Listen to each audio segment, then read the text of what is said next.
इस कहानी को जरा ध्यान से सुनिएगा, क्योंकि ये कहानी आपकी जिंदगी बदलने वाली है। रमेश की पत्नी को बहुत गुस्सा आता था और वो गुस्से में किसी को कुछ भी बोल देती थी। लेकिन ज्यादा गुस्सा और फालतू बोलने की वजह से कभी कभी उसके घर वालों को काफी दुख होता था कि उसे इतनी भी समझ नहीं है कि गुस्से में क्या बोलना चाहिए और क्या नहीं बोलना चाहिए।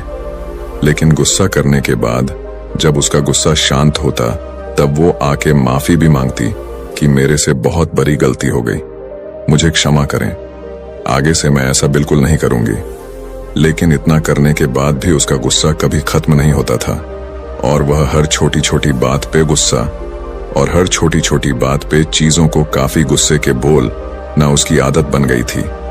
उसके गुस्से से उसके घर वाले बहुत परेशान थे और ना चाहते हुए भी इसका इलाज उनको नहीं मिल रहा था। एक समय के बाद गांव के एक व्यक्ति ने उन्हें बताया कि नगर में एक महात्मा आए हुए हैं। सुना है उनके पास हर समस्या का समाधान है। आप सब क्यों ना अपनी बहू को लेके उन महात्मा के पास जाइए, क्योंकि वो सुना है कि वो हर समस्या का समाधान बड़ी ही आसानी से और सरलता से बता देते हैं। अगर आप सब वहां पे जाए तो निश्चय ही आपकी समस्या का समाधान मिलेगा। इतना सुनते ही उसके घर वाले उसको लेके उस महात्मा के पास चले गए। चलते चलते वो थक गए और शाम में हो गई, क्योंकि उनका आश्रम बहुत दूर था। देर शाम होते होते वो महात्मा के आश्रम में आखिरकार पहुंच ही गए। महात्मा के आश्रम में जाकर देखा तो वो सभा कर रहे थे और लोगों को प्रवचन दे रहे थे। सभा खत्म होने के बाद उन्होंने महात्मा से पूछा कि महात्मा, ये मेरी बहू है, इसे बहुत गुस्सा आता है, कृपा करके इसका कोई समाधान बताएं, क्योंकि इसे बहुत गुस्सा आता है और फिर जब गुस्सा आता है तब यह किसी को नहीं देखती। सच झूठ, सही गलत की इसे कोई समझ नहीं रहता, बस मन में जो आता है ये बोल देती है और बाद में माफी भी मांगती है, लेकिन अपनी आदत कभी नहीं सुधारती। आप ही बताइए कि भगवान, हम कैसे क्रोध को नियंत्रित करें? कृपया हमें इसका उपाय बताएं। महात्मा मुस्कुराए और बोले, एक कहावत है, क्रोध से पहले सोचो, उसे दोबारा उगलने से रोको। उन्होंने बोला, इसका क्या मतलब है? आप जरा खुल के ही बताइए, हमें ये बात समझ में नहीं आ रही। महात्मा फिर मुस्कुराए और बोले, मैं तुम्हें एक कहानी सुनाता हूं। ये कहानी निश्चय ही तुम्हारे सवालों के सारे जवाब दे देगी। एक समय की बात है, एक छोटे से गांव में एक बुढ़िया रहती थी। उनका नाम धन्या था। धन्या बहुत ही प्यारी और दयालु महिला थी, लेकिन एक समस्या उनके गुस्से की थी। वे छोटी छोटी बातों पर बहुत जल्दी गुस्सा हो जाया करती थीं। जब उसे गुस्सा आता तो कभी नहीं देखती उसके सामने कौन है और कौन नहीं। वो सबको गुस्से में अपने से छोटा ही समझती थी। बुढ़िया जितनी गुस्सैल थी उतनी ही लालची थी। उसके मन में धन और पैसों को लेकर अपार लालच था। एक समय बुढ़िया के पास खाने को कुछ नहीं बचा और वो पैसे भी नहीं कमाना नहीं चाहती थी, तो उसके मन में तरकीब सूझी। उसे याद आया, गांव में मेला लगा है, क्यों ना इस मेले से कुछ लाभ लिया जाए। धन्या ने सोचा कि यह एक अच्छा मौका है कि उनके गुस्से को कुछ सीख मिले। उन्होंने गांव के लड़कों को बुलाया और कहा, मेरे पास एक चुटकुला है, अगर तुम मुझे हंसाओगे तो मैं तुम्हें एक सिक्का दूंगी, लेकिन अगर तुम मुझे हंसा ना पाओगे तो तुम्हें मुझसे 2 सिक्के देने होंगे। अब बुढ़िया अंदर ही अंदर बहुत खुश हो रही थी कि इन बच्चों को बेवकूफ बना के अब मैं पैसे भी कमा लूंगी और मेरा काम भी चल जाएगा। इन्हें भला क्या पता लगता है, बच्चे तो वैसे ही चुटकुला से हंसते हैं। लड़के राजी हो गए। धन्या ने चुटकुला सुनाना शुरू किया, परंतु उनकी बुद्धि इतनी तेज थी, वे सब उस बुढ़िया के बारे में अच्छी तरह जानते थे कि वो लोगों को बेवकूफ बनाती है और वो धन की कितनी लालची है। इसलिए सभी लड़के मिलकर पहले से ही प्लान बना लिए थे कि हमें इसके चुटकुले पर हंसना नहीं है और जो मर्जी हो जाए, हमें बेवकूफ नहीं बनना है। बुढ़िया ने उन लड़कों से पूछा, क्या तुम सभी तैयार हो? लड़कों ने जवाब दिया, हाँ बिल्कुल, हम सब तैयार हैं, आप चुटकुला सुनाओ। फिर बुढ़िया ने एक मजेदार चुटकुला सुनाया, लेकिन किसी भी लड़के ने थोड़ी सी भी हंसी नहीं निकाली। बुढ़िया थरी सहमी, लेकिन उसे 2 सिक्के डबल देने थे, इसीलिए उसने दे दिया। उसके मन में उपाय आया। उसने मन ही मन सोचा, अगले बार वो इससे भी बेहतर चुटकुला सुनाएगी और पक्का सबको हंसा के ही मानेगी। इस बार बढ़िया ने फिर एक चुटकुला सुनाया, लेकिन इस बार भी कोई लड़का नहीं। अब बढ़िया थोड़ा गुस्से में आ गई। वो जितनी बार भी चुटकुले सुनाती, गांव में से कोई भी लड़का नहीं हंसता। वे फिर सब धन्या के चुटकुले पर हंसने के बजाय अपनी हंसी को दबा लिया। उसके बाद धन्या ने एक बार फिर कोशिश की और फिर बार बार, लेकिन हर बार उनके पास 2 सिक्के देने ही पड़े। अब उसके पास कोई चारा नहीं बचा। अंत में बुढ़िया ने जीतने भी सिक्के लिए थे उन लड़कों को दे दिए और वहां से रोते रोते चली गई। उसने सबक लिया कि आज के बाद वो गुस्सा करना छोड़ देगी। इससे धन्या ने सीख ली कि गुस्सा करने से केवल नुकसान होता है।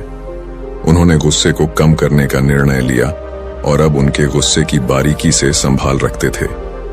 उन्होंने समझ लिया कि हंसी और प्रेम के माध्यम से वे अपने आप को और अपने आसपास के लोगों को खुश रख सकती थीं। उसकी ज्यादा लालच और ज्यादा बोलने की वजह से उसने खुद के पैर पे कुल्हाड़ी मारी थी और अब उसने सभी सारा कुछ गंवा दिया। उसके पास अब पश्चाताप करने को भी कुछ नहीं बचा। अंत में वो खाली हाथ घर को लौट गई। इस कहानी को सुनकर लड़की के माँ बाप ने बोला, महाराज अब आप ही बताइए गुस्सा को आखिर कम कैसे किया जाए। आप जो बोलेंगे हम निश्चय ही करेंगे। संत ने कहा, अब मैं तुम्हें जो बातें बताने जा रहा हूं उसे तुम ध्यान से सुनो, क्योंकि यह बातें तुम्हारी जिंदगी बदलने वाली है।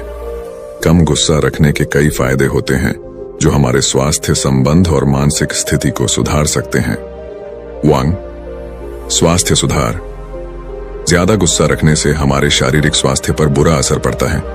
गुस्से के कारण हृदय रोग, उच्च रक्तचाप, मानसिक तनाव और अन्य स्वास्थ्य समस्याएं हो सकती हैं। ये सच है। ज्यादा गुस्सा इंसान को बीमार बना देता है और ज्यादा गुस्सा करने से इंसान चिड़चिड़ा भी बन जाता है और एक गुस्से वाला इंसान हमेशा अंदर से बीमार ही रहता है।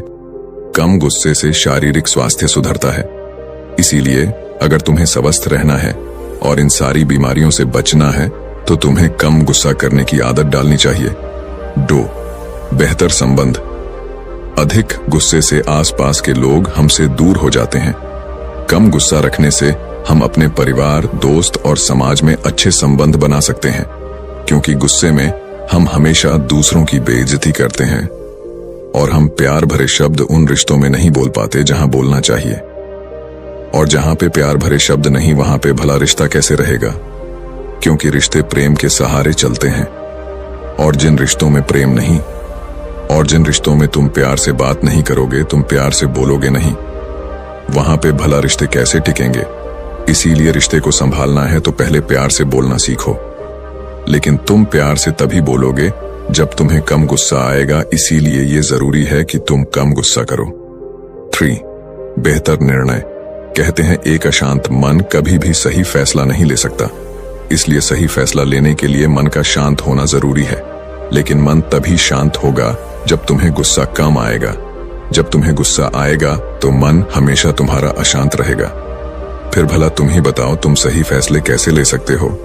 और जब तुम सही फैसले नहीं लोगे तो भला वह जिंदगी का मतलब क्या है? तुम्हारा अस्तित्व ही क्या रह जाएगा? इसीलिए सही फैसले हमारे जिंदगी को बनाते हैं। गुस्से में हम अक्सर उचित निर्णय नहीं ले पाते हैं। कम गुस्सा रखने से हम ठीक से सोच सकते हैं और बेहतर निर्णय ले सकते हैं। 4. मानसिक शांति। जब हम गुस्से में होते हैं तो हमारी मानसिक स्थिति पर अच्छा प्रभाव पड़ता है। कम गुस्सा रखने से हमारी चिंता कम होती है और हमें शांति का अनुभव होता है। ज्यादा गुस्से में होने से हम अक्सर उच्च स्थितियों में नुकसान उठाते हैं। कम गुस्सा रखने से हम अपनी उच्च स्थिति और सम्मान बनाए रख सकते हैं। इन सभी फायदों से स्पष्ट है कि कम गुस्सा रखना हमारे जीवन को कई तरह से सुधार सकता है और हमें एक सकारात्मक और स्वस्थ दिशा में ले जा सकता है। इतना सब सुनने के बाद लड़के ने कहा, मुझे समझ में आ गया कि कम गुस्सा होने के कितने सारे फायदा है। आप अब कृपा करके आप मुझे ये बताइए कि गुस्सा को कम किया कैसे जाए, क्योंकि अभी के लिए ये सवाल जरूरी है। फिर महात्मा ने बोला, तो सुनो। उन्होंने कहा, अभ्यास, ध्यान और चुप रहना। अगर तुम तीनों चीजों को करोगे तो तुम निश्चय ही गुस्से पर विजय पालोगे। जब भी तुम्हें लगे कि तुम गुस्सा करने वाले हो तो तुम बस 10 सेकंड के लिए बोलने से पहले चुप रहो। अपने मन को यही बताओ और समझाओ कि तुम 10 सेकंड तक कुछ नहीं बोलोगे। उसके बाद तुम वहां से हो सके तो चले जाओ। गुस्से में अगर तुम उस जगह को छोड़कर कहीं और चले जाते हो तो तुम निश्चय ही उस पर विजय पालोगे और बिना कुछ बोले तुम वहां जीत जाओगे। और ये तभी होगा जब तुम ध्यान करोगे और जब तुम हर दिन इस बात का प्रयास करोगे। अगर तुम ऐसा कर पाते हो तो तुम्हारी विजय निश्चित है। फिर उस लड़के ने महात्मा का धन्यवाद कहा और वहां से चला गया। उसके जीवन सच में बदल गई। बाकी ये वीडियो आपको कैसी लगी आप हमें जरूर बताएं, और किसी भी तरह का सवाल है तो आप वो भी हमसे पूछ सकते हैं। उम्मीद है आपको ये कहानी पसंद आई होगी और आपने इससे कुछ सीखा होगा। अपने सुझाव हमें कमेंट बॉक्स में दीजिए। आइए नई कहानी शुरू करते हैं। सही कहा है किसी ने, जिस इंसान के पास संतोष नहीं वो जिंदगी में कभी भी खुश नहीं रह सकता। उसके अंदर हमेशा बेचैनी रहती है। उसको कितना भी दे दो उसका मन कभी भी खुश नहीं हो सकता। बहुत समय पहले की बात है, गौतम बुद्ध के शिष्य थे। एक बार उनके मन में ख्याल आया कि महात्मा क्यों फालतू की चीजों में परेशान रहते हैं। सब कुछ त्याग दिया। ना तो हमारा कोई घर है, ना कोई खाने की अच्छी चीज है, और ना ही किसी भी तरह की सुख सुविधा। इतनी सर्दी में भी हम इस पैर के नीचे ही बिना बिस्तर के सोते हैं। अगर भगवान ने हमें दिया है तो हमें भी घर बनाना चाहिए। अपने घर से भी तो हम ज्ञान का संदेश दे सकते हैं। उसके मन में ख्याल आया कि उसे भी अपना एक घर बनाना चाहिए जिसमें आलीशान कमरे और सुख सुविधाएं हों। वो एक बार वो नगर में भ्रमण के लिए निकला था तो किसी ने उसे एक गद्दा तोहफे में दे दिया। वो गद्दा काफी आरामदायक था। उसने बोला, ये होता है असली सुख। देखो इस गद्दे पर सोने में कितना सुकून मिलता है। काश अगर एक कमरा भी ऐसे आरामदायक हो, फिर तो जिंदगी कुछ और ही बन जाए। लेकिन महात्मा है कि सुनते ही नहीं है। आखिर सब कुछ त्याग करके खुद को कष्ट पहुंचाना, ये कौन सा जीवन है। उसने विचार किया कि वह अगले दिन भिक्षा मांगने के लिए जाएगा और पैसे इकट्ठे करेगा ताकि वो अपना घर बना सके और आराम से उसमें जीवन गुजार सके। इसी इरादे से वह अनाज और धन इकट्ठा करने के लिए वो नगरी में निकल गए, जिसके लिए वो गांव-गांव की यात्रा शुरू करी और कई लोगों से मुलाकात करते करते और अपने इस आश्रम के बारे में बताया। इसी यात्रा के दौरान उनकी मुलाकात एक किसान से हुई। वो किसान बहुत गरीब था लेकिन फिर भी काफी उदार दिल का था। उसने महात्मा से आग्रह किया कि आप बहुत थक गए हैं, आप आज रात्रि को मेरे घर पे विश्राम करें और भोजन ग्रहण करें तो आपकी बहुत अनुकंपा होगी। वो महात्मा मान गए। उसने उनका स्वागत किया और उनके आने का कारण पूछा। महात्मा ने उसे सारी बातें बताई। मैं बहुत दूर जंगल से आया हूं और मैं अपने लिए एक आश्रम बनाना चाहता हूं।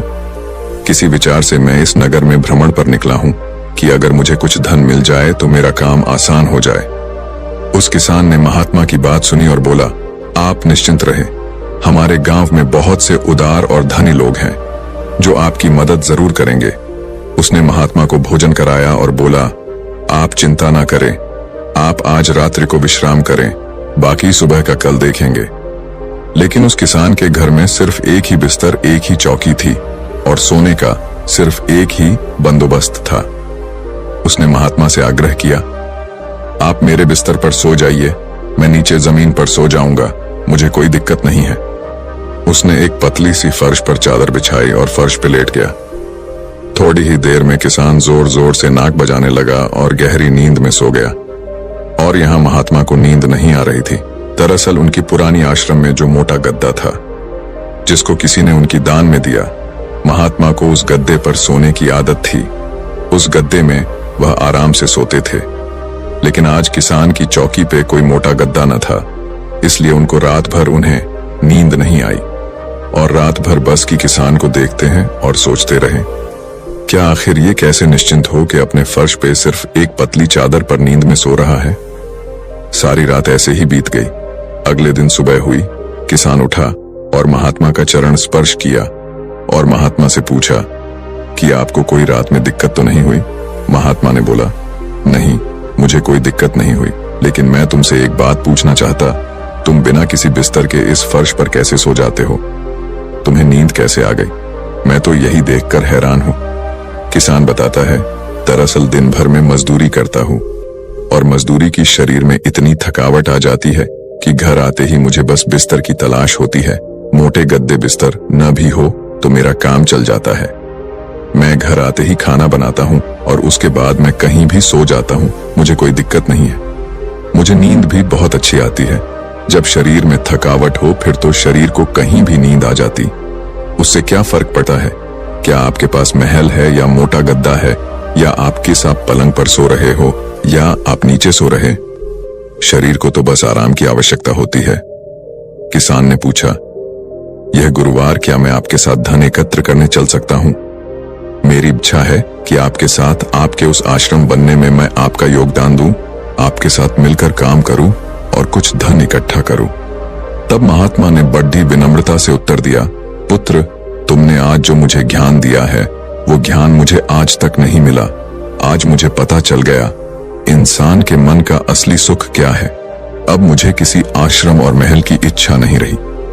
इतना कहकर वो महात्मा धन दान करके वापस अपने आश्रम को लौट गए। उन्होंने जो कुछ भी धन एकत्र किया था वो गरीबों में बांट दिया और स्वयं एक छोटी सी कुटिया बनाकर रहने लगे। जीवन का सुख संतोष में है।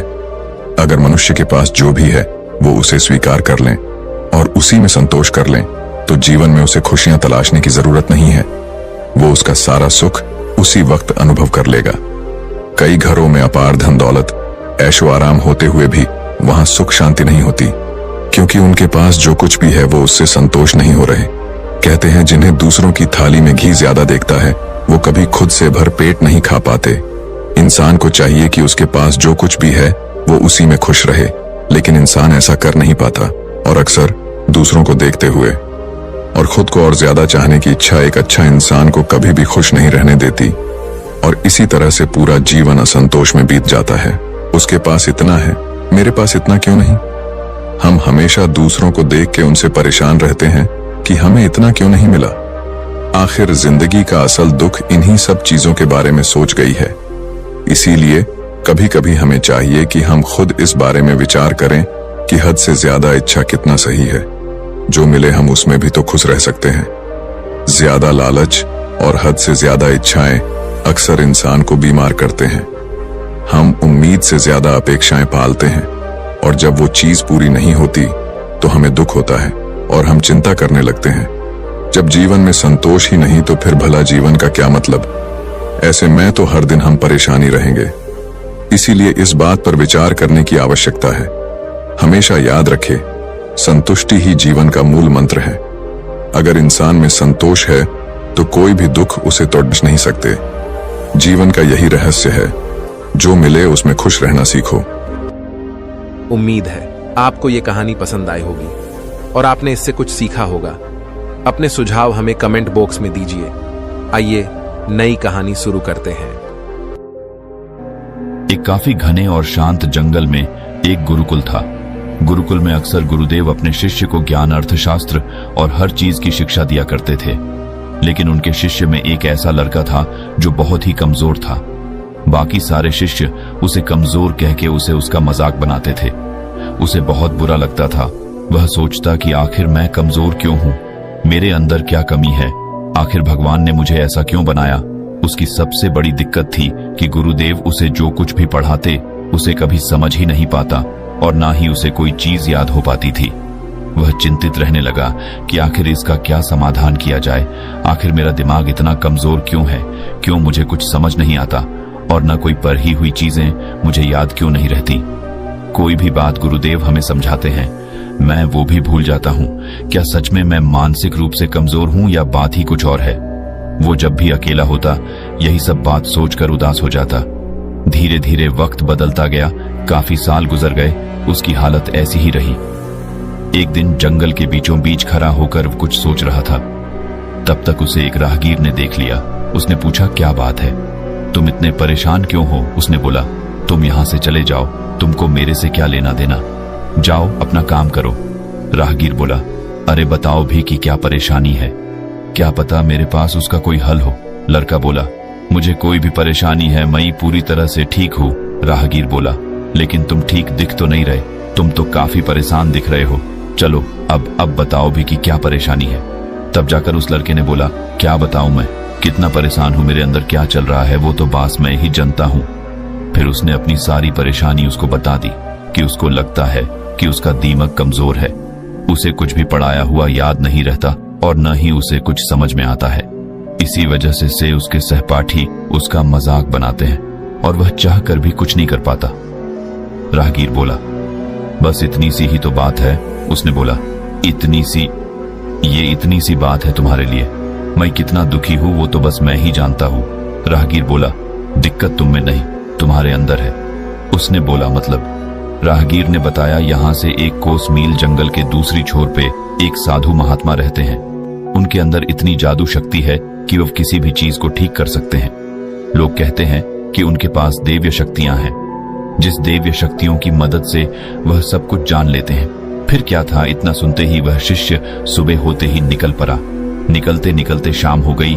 भूख प्यासे बेचारा तड़पने लगा, लेकिन शाम होते होते मीलों दूर सफर करके गुरुदेव की कुटिया तक पहुंचा। बेचारा इतना थक गया था, 1 कदम भी चलने की उसके अंदर हिम्मत नहीं थी। शाम के बाद गुरुदेव से मुलाकात हुई। उसने हाथ जोड़कर गुरुदेव से प्रार्थना किया और बोला, मैंने आपके बारे में किसी इंसान से सुना है। वह कह रहा था कि आपके अंदर कोई दिव्य शक्ति है, आप सब कुछ जान लेते हो। फिर आपको पता लग ही गया होगा कि मैं आखिर क्यों आया हूं। अगर आप जान गए हैं तो कृपा करके इसका समाधान बताइए कि आखिर मैं इतना मानसिक रूप से कमजोर क्यों हूं। आखिर मुझे कोई भी चीज याद क्यों नहीं रहती। क्या मैं जीवन भर ऐसे ही रहूंगा या मैं ठीक भी हो सकता हूं? गुरुदेव उस लड़के की हर एक बात समझ गए। फिर मुस्कुराए और बोले, तुम यहीं बैठो, मैं आता हूं। अंदर कुटिया में गए और कुटिया में से 1 कमंडल ले आए। उस कमंडल में शायद जल भरा था। उन्होंने 2 चम्मच उस कमंडल में से उसे जल पिला दिया। जल पीते ही ऐसे मानो जैसे उस लड़के के अंदर नई ऊर्जा से आ गई हो। उसके हाथ पैर बिल्कुल कांपने लगे, लेकिन थोड़ी देर में वह ठीक हो गया। गुरुदेव बोले, अब तुम चले जाओ। अब तुम्हारा दिमाग इतना तेज हो गया है कि तुम जो कुछ भी देखोगे 1 बार में तुम्हें याद हो जाएगा। यकीन नहीं होता तो तुम सोच के देखो। तुम्हारे रास्ते में जितने भी पेड़ पौधे पड़े होंगे, हर एक चीज का दृश्य तुम्हारे दिमाग में याद हो गया है। उसने बोला, हाँ, ये तो चमत्कार हो गया। मुझे याद हो गया कि रास्ते में मैं किस तरह से आया हूँ, और रास्ते में एक बड़ा सा पेड़ था, एक छोटी सी खाई भी थी। मुझे सब कुछ याद हो गया। गुरुजी धन्यवाद, आपने तो मेरी जिंदगी बदल दी। गुरुदेव ने बोला, अब तुम जाओ, लेकिन अब से जिस चीज को भी तुम्हें याद करना हो, तुम कोई भी काम करना, उस काम में अपना मन लगा देना, ऐसे जैसे तुम खो गए हो। हर एक चीज को ध्यान के साथ पढ़ना देखना, तुम्हें हर चीज याद हो जाएगी। वो लड़का चुपचाप गुरुजी का धन्यवाद करते हुए चला गया। उसके साथ सच में चमत्कार हो गया। वह जिस चीज को भी पढ़ता उसे याद हो जाती। अब उसका दिमाग पहले जैसे नहीं रहा, ऐसे मानो जैसे कि उस पानी ने उसके अंदर नई ऊर्जा डाल दी हो। सालों बीत गए, अब वो एक विद्वान बन गया। वर्षों बाद जब उस जंगल से जा रहा था, तब तक उसे गुरुदेव का वही कुटिया दिखाई दिया। उसने सोचा कि उन्हें गुरुदेव से मिल लिया जाए। गुरुदेव के पास जाके उनको प्रणाम किया। गुरुदेव ने उसे आशीर्वाद दिया और गुरुदेव उसे पहचान लिए कि वही लड़का है जिसको मैंने जल पिलाया था। गुरुदेव की हालत अब ठीक नहीं थी। वह काफी बीमार और कमजोर हो चुके थे, ऐसे मानो जैसे कि वो मरने वाले हों। उसने पूछा, गुरुदेव बुरा ना माने तो मैं एक बात पूछूं? उन्होंने बोला, हाँ पूछो। उसने पूछा कि आपने जो जल पिलाया था, आखिर में वह दिव्य जल और कहाँ मिलेगा? दरअसल मैं अपना एक गुरुकुल खोलना चाहता हूँ और मैं चाहता हूँ कि जो भी छात्र मेरी तरह कमजोर हो, मैं वह दिव्य जल उसे पिला दूं। गुरुदेव मुस्कुराए और बोले, तुम्हें एक राज्य की बात पता है? उसने बोला, नहीं। गुरुदेव बोले, तो सुनो। दरअसल वह कोई दिव्य जल नहीं था और न ही उसमें कोई भी खास बात नहीं थी। वह हर जल की तरह एक आम जल था। लड़का अचंभित हो गया और बोला, न ये नहीं हो सकता, आप मेरे से झूठ बोल रहे हैं। गुरुदेव बोले, हाँ ये सच है बेटा, उसमें किसी भी तरह की विशेष ऊर्जा नहीं थी। तुमने उस जल को पिया, तुम्हारे अंदर बदलाव आया, क्योंकि तुमने यकीन किया था कि उस जल में कोई ना कोई दिव्य शक्ति है।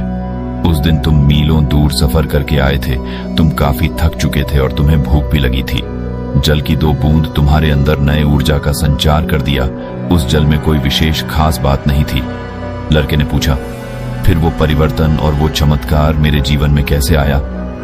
तब गुरुदेव ने बोला, देखो, जीवन में एक बात हमेशा याद रखना, इस दुनिया में कोई भी ताकत तुम्हारे अंदर परिवर्तन नहीं कर सकती, जब तक कि तुम खुद परिवर्तन करने को तैयार ना हो। तुम्हें बदलाव चाहिए था, तुम उस शक्ति से ऊब गए थे, क्योंकि बचपन से ही तुमने सिर्फ ये सुना था कि तुम मानसिक रूप से कमजोर हो, लेकिन ऐसी कुछ बात नहीं थी। तुम्हारे अंदर कोई कमजोरी नहीं थी, तुमने उनकी बातों पर यकीन कर लिया था। इसलिए तुम जो कुछ भी पढ़ते, तुम्हें ऐसा लगता कि तुम तो कमजोर हो, तो तुम्हारा दिमाग तो किसी भी चीज को याद कर ही नहीं सकता, और यही सोच तुम्हें और कमजोर बना रही थी। लेकिन जल की बूंदों ने तुम्हें यकीन दिलाया कि तुम्हारे अंदर एक दिव्य ऊर्जा है, और उसी ऊर्जा के यकीन ने तुम्हें कामयाब बना दिया। वर्षों पहले मैं भी तुम्हारी तरह बहुत ही नादान था। मेरी सबसे बड़ी दिक्कत थी कि मेरी आंखों से दिखाई नहीं देती थी। तब एक महात्मा यहाँ रहते थे जिन्होंने मेरी आंखों में 2 बूंद जल की डाली, जिसकी वजह से मुझे साफ दिखाई देने लगा। देखो, मेरी आंखें आज भी कमजोर हैं, लेकिन यह बात सच थी कि मैं चीजों को पढ़ नहीं पाता था। लेकिन उस जल की बूंद ने मुझे उनमें ही पढ़ने की शक्ति दे दी कि मेरी उन्हीं कमजोर आंखों से मुझे जितना भी दिखता, मैंने उतने से ही पढ़ना शुरू किया और उसी यकीन ने मेरी जिंदगी बदल दी। अब मैं मरने वाला हूं, इसलिए ये जल का कमंडल तुम रखो। तुम यहीं पर अपना गुरुकुल खोलो और बच्चों को शिक्षा दो। उन्हें यकीन दिलाना कि इस दुनिया में यकीन से बढ़ के कुछ नहीं है। खुद पे भरोसा होना जरूरी है। अगर तुम खुद को कमजोर समझोगे तो तुमसे बड़ा कमजोर इस दुनिया में कोई नहीं है। लेकिन अगर तुम्हें खुद पर यकीन होगा तो तुम हर एक चीज कर सकते हो जो किसी ने सोची नहीं होगी। सारी ताकत तुम्हारे अंदर ही है और सारा खेल बस वहम का है। तुम जिंदगी को जैसा बनाओगे वैसा तुम बन जाओगे। तुम जैसा सोचोगे तुम वैसा करोगे, और वही सोच और वही क्रिया तुम्हारी जिंदगी, तुम्हारा सोच और तुम्हारा कल बदलने में तुम्हारी मदद करेगी। कहते हैं ना, तुम्हारी सारी बुराइयां, तुम्हारी सारी गलतियां तुम्हारे अंदर ही हैं। तुम दुनिया में क्यों खोए हो? खुद की गलती को देखो, उन्हें दूर करो, उनमें सुधार करो, वही जरूरी है और वही सच है। उम्मीद है आपको ये कहानी पसंद आई होगी और आपने इससे कुछ सीखा होगा। अपने सुझाव हमें कमेंट बॉक्स में दीजिए। आइए नई कहानी शुरू करते हैं। इस वीडियो को अंत तक देखें क्योंकि ये कहानी आपकी जिंदगी बदलने वाली है। एक बार की बात है, एक बूढ़े इंसानों का ट्रिप हिमालय पे घूमने के लिए निकला था। सबकी उम्र 50 साल से ऊपर की थी। तब तक एक इंसान को एक महात्मा का आश्रम दिखाई देता है। उसने सुन रखा था कि हिमालय में बहुत से ऐसे महात्मा रहते हैं जिनके पास बहुत सारी बीमारियों का समाधान है। इसी इरादे से वो उनके पास जाता है। आश्रम के अंदर उसको एक महात्मा दिखाई देते हैं। जो महात्मा काफी ध्यान मुद्रा में एक पैर के नीचे ध्यान कर रहे थे। वो उनके पास जाता है और उनको प्रणाम करता है और कहता है, महात्मा बुरा न माने तो मैं आपसे एक बात पूछूं। मैं काफी दूर से आया हूं। महात्मा कहते हैं, बेझिझक तुम पूछो, क्या बात है? वह बताता है कि मैं पेशे से एक व्यापारी हूं, लेकिन मुझे चैन से नींद नहीं आती। मैं जब भी सोने जाता हूं मेरे दिमाग में बहुत सारे ख्याल आने लगते हैं। दिमाग तरह तरह की बातें सोचता है। दिन भर भले ही कोई ख्याल आए या ना आए, लेकिन रात को सोते वक्त फालतू अक्सर ख्याल हमें परेशान करते हैं और उन विचारों में ही कब 2-3 घंटे निकल जाते हैं पता नहीं लगते। मन में काफी उलझन रहती है और न चाहते हुए भी हमें नींद नहीं आती। एक तो दिन भर थके रहते हैं, ऊपर से रात को जब सोने का वक्त होता है तो उस टाइम भी नींद नहीं आती। अब आप इसका उपाय बताइए कि गहरी नींद का रहस्य क्या है और हम कैसे चिंता मुक्त होकर चैन से सो सकते हैं। महात्मा मुस्कुराए और बोले, तुम्हें पता है, इंसान के जीवन का सबसे बड़ा खुशी का राज नींद है। महात्मा ने कहा, तुम कामयाब हो या ना हो, लेकिन अगर तुम चैन की नींद ले रहे हो तो तुम जीवन में स्वस्थ हो सकते हो। इसलिए स्वस्थ रहने के लिए एक अच्छी नींद जरूरी है। अगर इंसान सही तरीके से सो नहीं सकता तो उसकी सुबह कभी भी अच्छी हो नहीं सकती। वो सुबह सुबह तनाव में उठेगा और उसका सर भारी सा होगा। वो फिर कैसे चिंता मुक्त होकर अपने दिन की शुरुआत करेगा, जिसकी वजह से उसका पूरा दिन यूं ही बेकार चला जाता है। इसीलिए अगर चैन की नींद नहीं है तो जीवन में तुम जितना भी धन दौलत या खुशियां बटोरने की कोशिश कर लो, तुम्हारे हाथ कुछ सुकून नहीं आने वाला। इसीलिए अच्छी नींद जरूरी है। बड़े बड़े राजा महाराजा जिनके पास अपार संपत्ति और धन होते हुए भी वो कभी भी चैन की नींद सो न सके। इसीलिए चिंता मुक्त जीवन और चैन की नींद का बड़ा ही आपस में गहरा संबंध है। ये बढ़े ही तकदीर वालों को मिलती है। उस इंसान ने कहा, महात्मा आप ही बताइए, आखिर हम कैसे चैन की नींद सो सकते हैं, क्योंकि मैं बहुत परेशान हूं। महात्मा ने कहा, चलो ठीक है, मैं तुम्हें आज गहरी नींद के रहस्य के बारे में बताता हूं। आशा है कि तुम जीवन में हमेशा इस बात को याद रखोगे और तुम चैन की नींद सो पाओगे। महात्मा ने कहा, क्या तुम आज रात के लिए हमारे आश्रम में रुक सकते हो? उस दिन बोला, हाँ बिल्कुल, मैं आपके आश्रम में रुक सकता हूं। रात हो गई। वो महात्मा उसे अपने आश्रम में ले गए। वो इंसान चुपचाप बैठ के उनके दिनचर्या देखने लगा। वो बड़े ही प्यार से अपने बर्तनों को धो रहे थे, फिर सब्जियों को काटे और उन्हें चूल्हे पर पका के सादा भोजन करके बड़ी ही चैन की नींद के साथ अपनी कुटिया में जाकर सो गए। उसे भी भोजन कराया, बिस्तर दिया, हालांकि उसे नींद नहीं आ रही थी। वो तो ये सोच रहा था कि महात्मा इतना सादा भोजन करके कैसे चैन की नींद सो जाते हैं। देखो, हिल तक नहीं रहे। 2-3 घंटे बीत गए, लेकिन वो सिर्फ महात्मा के बारे में और उनके आश्रम के बारे में ही सोच रहा कि कितना शांत आश्रम है, कितने हरे भरे पेड़ है, चहचहाती चिड़िया, सादा भोजन, सिंपल सा बिस्तर, छोटी सी झोपड़ी, और उसमें महाराज कैसे चैन की नींद ले रहे हैं। और एक हमारे पास इतना धन संपत्ति होते हुए भी सब कुछ मिलकर भी चैन की नींद नहीं आती। महात्मा ने उसे बोला था कि अगली सुबह उठूंगा तो मैं तुम्हें तुम्हारे सवालों का जवाब दूंगा। वो सिर्फ सुबह के इंतजार में था कि महात्मा सुबह उठेंगे और मुझे मेरे सवालों का जवाब देंगे। रात के 12-1 बजने वाले थे और उसे आज भी नींद नहीं आ रही थी। उससे रहा नहीं गया। उसने सोचा, क्यों ना मैं इनका आश्रम में भ्रमण ही कर लूं। इसी इरादे से वो आश्रम में भ्रमण करने के लिए निकल पड़ा। करीब जाकर देखा तो महात्मा एकटक सिर्फ एक तरह अपना मुंह करके बड़े ही चैन की नींद से सो रहे थे। उनके चेहरे पर ऐसी एम शांति थी, ऐसी शांति जैसे कि कई सालों से नींद में है और वो बेफिक्र होके बिना किसी भय, बिना किसी चिंता, बिना किसी तनाव के गहरी नींद में सो रहे हो। वो उन्हें सोते हुए एकटक देखने ही लगा और फिर उसे लगा कि अब उसे भी जाके सो जाना चाहिए। लेकिन उसे रात को नींद नहीं आई और पूरी रात भर वो इंसान जागता ही रह गया। अंत में सुबह हो गई, महात्मा उठे और अपना दिनचर्या शुरू कर दिए। स्नान, ध्यान, पूजा पाठ सब करने के बाद थोड़ा सा नाश्ता करके जब वो फ्री हुए तो उस इंसान को भी थोड़ा सा नाश्ता परोसा और उसके पास आकर आराम से बैठ गए और मुस्कुराते हुए बोले, क्या बात है, आपको नींद नहीं आई? हमें लग रहा है कि आप रात को सोए नहीं, हमें ऐसा प्रतीत क्यों हो रहा है? उस इंसान ने बोला, आपने बिल्कुल सही समझा, मैं रात को सोया नहीं हूं। मैं रात भर बस इन्हीं सब चीजों के बारे में सोचता रह गया और मुझे नींद आई ही नहीं। महात्मा ने कहा, आप इसे खाइए, उसके बाद हम आपके सवालों का जवाब देते हैं। महात्मा ने कहा, गहरी नींद का सिर्फ एक ही रिश्ता है। महात्मा ने कहा, मैं आपको एक कहानी सुनाता हूं, आप इस कहानी को ध्यान से सुनिए। हमारे आश्रम में गुरु थे, वो जब भी सोते थे वो सिर्फ एक दिशा में होकर सो जाते थे, मतलब पूरी रात वो हिलते भी नहीं थे। जिस अवस्था में वो रात को सोते उसी अवस्था में सुबह उठते थे। मैं उस समय बहुत छोटा था और आश्रम में नया नया आया था। मेरे से रहा नहीं गया और एक दिन ठीक यही 12-1 बज रहे थे।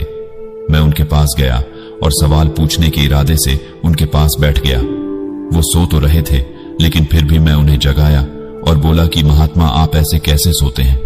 जिस अवस्था में सो रहे हैं सुबह भी उसी अवस्था में उठ जाते हैं। आप रात को हिलते भी नहीं हैं, आप ऐसे कैसे सोते हैं? और आपकी इस गहरी नींद का रहस्य क्या है? आप मुझे कृपा करके इन सब चीजों के बारे में बताइए। तब महात्मा बोले, एक साधारण इंसान और एक योगी की नींद में बहुत फर्क होता है। एक साधारण इंसान की नींद और एक महात्मा की नींद, दोनों में समानता नहीं है। हम जब सोते हैं तो हम सारी चिंताओं का त्याग कर देते हैं। हम बस सिर्फ सोने के इरादे से यहाँ पर लेट जाते हैं। हम मन में फालतू ख्यालों को लाते ही नहीं। आध्यात्मिक नींद और एक साधारण नींद, दोनों में बहुत फर्क है। एक साधारण इंसान का कोई समय निर्धारित नहीं होता।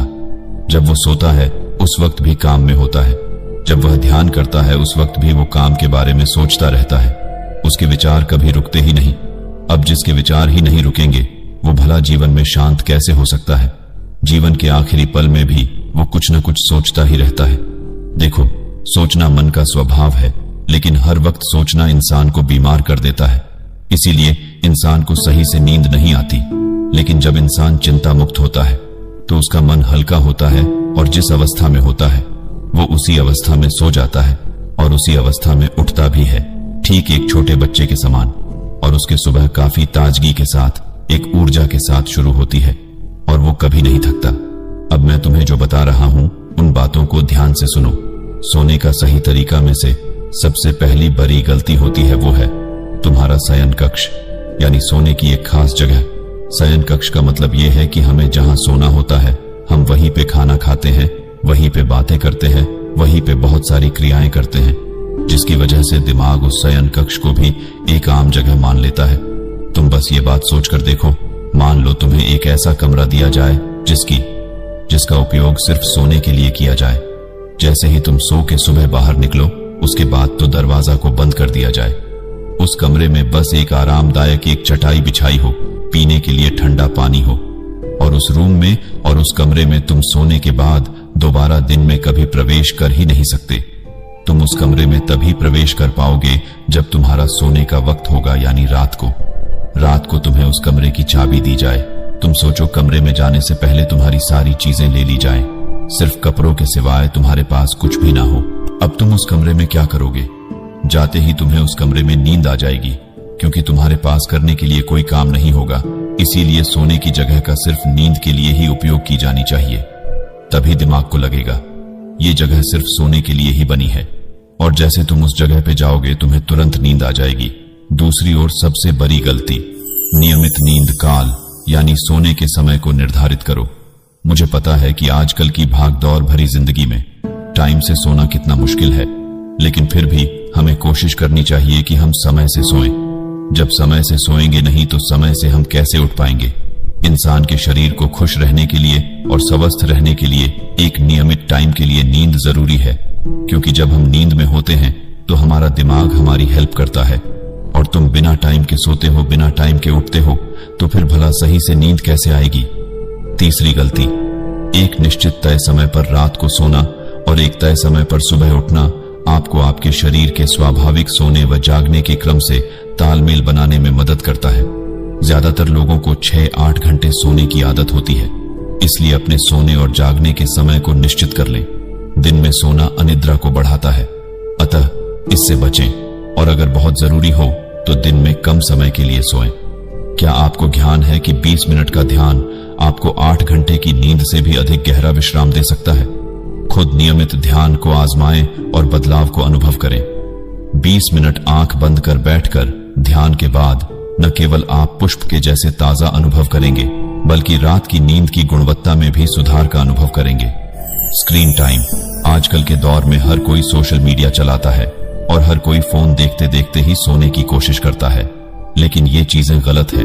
रात का वक्त सिर्फ सोने के लिए बना होता है, इसीलिए रात के वक्त में ज्यादा रोशनी आंखों को अक्सर भ्रमित करती है। इसीलिए ज्यादा फोन देखना हमारे स्वास्थ्य के लिए हानिकारक है। तुम एक काम करना, तुम कभी फोन की जगह कोई किताब को पढ़ते पढ़ते सोने की कोशिश करना। तुम देखोगे, तुम जैसे ही किताब खोलोगे तुम्हें पढ़ते पढ़ते नींद आ जाएगी। इसीलिए ये एक अच्छा उपाय हो सकता है कि तुम फोन की जगह किताब को पढ़ते पढ़ते सोने की आदत डालो। ये तुम्हारी ज्ञान के साथ सोने में भी बहुत हेल्प करेगा। रात को सोते टाइम फोन चलाना यानी बीमारियों को दावत देना, इसीलिए यह सबसे बड़ी गलती और बहुत बड़ी खतरनाक आदत है। इससे तुम बचो, नहीं तो तुम्हारी जिंदगी बर्बाद हो जाएगी। सही खान पान, आजकल के समय में लोग कुछ भी खा लेते हैं, जो मन में आता है बाहर की चीजें खरीद के खा लेते हैं। उन्हें नहीं पता, लेकिन ये चीजें भी सही से न सोने में जिम्मेदार है। तुम फालतू की चीजें खाओगे जो पाचन क्रिया में काफी दखल अंदाजी करती है और जिसे शरीर सही से पचा नहीं पाते। इसीलिए सोने के कम से कम 3 घंटा या 4 घंटा पहले तुम्हें भोजन कर लेना चाहिए, वो भी सादा भोजन और उचित भोजन। तुम फालतू की चीजें खाओगे तो भला कैसे तुम्हें नींद आएगी? और जब तक पेट पाचन क्रिया कर रहा होता है तब तक तुम भला कैसे सो पाओगे? इसीलिए इस बात का भी तुम ध्यान रखो। तुम हल्की चीजें, हर्बल चीजें, आयुर्वेदिक चीजें खा सकते हो जो तुम्हारे पेट के लिए हल्का हो।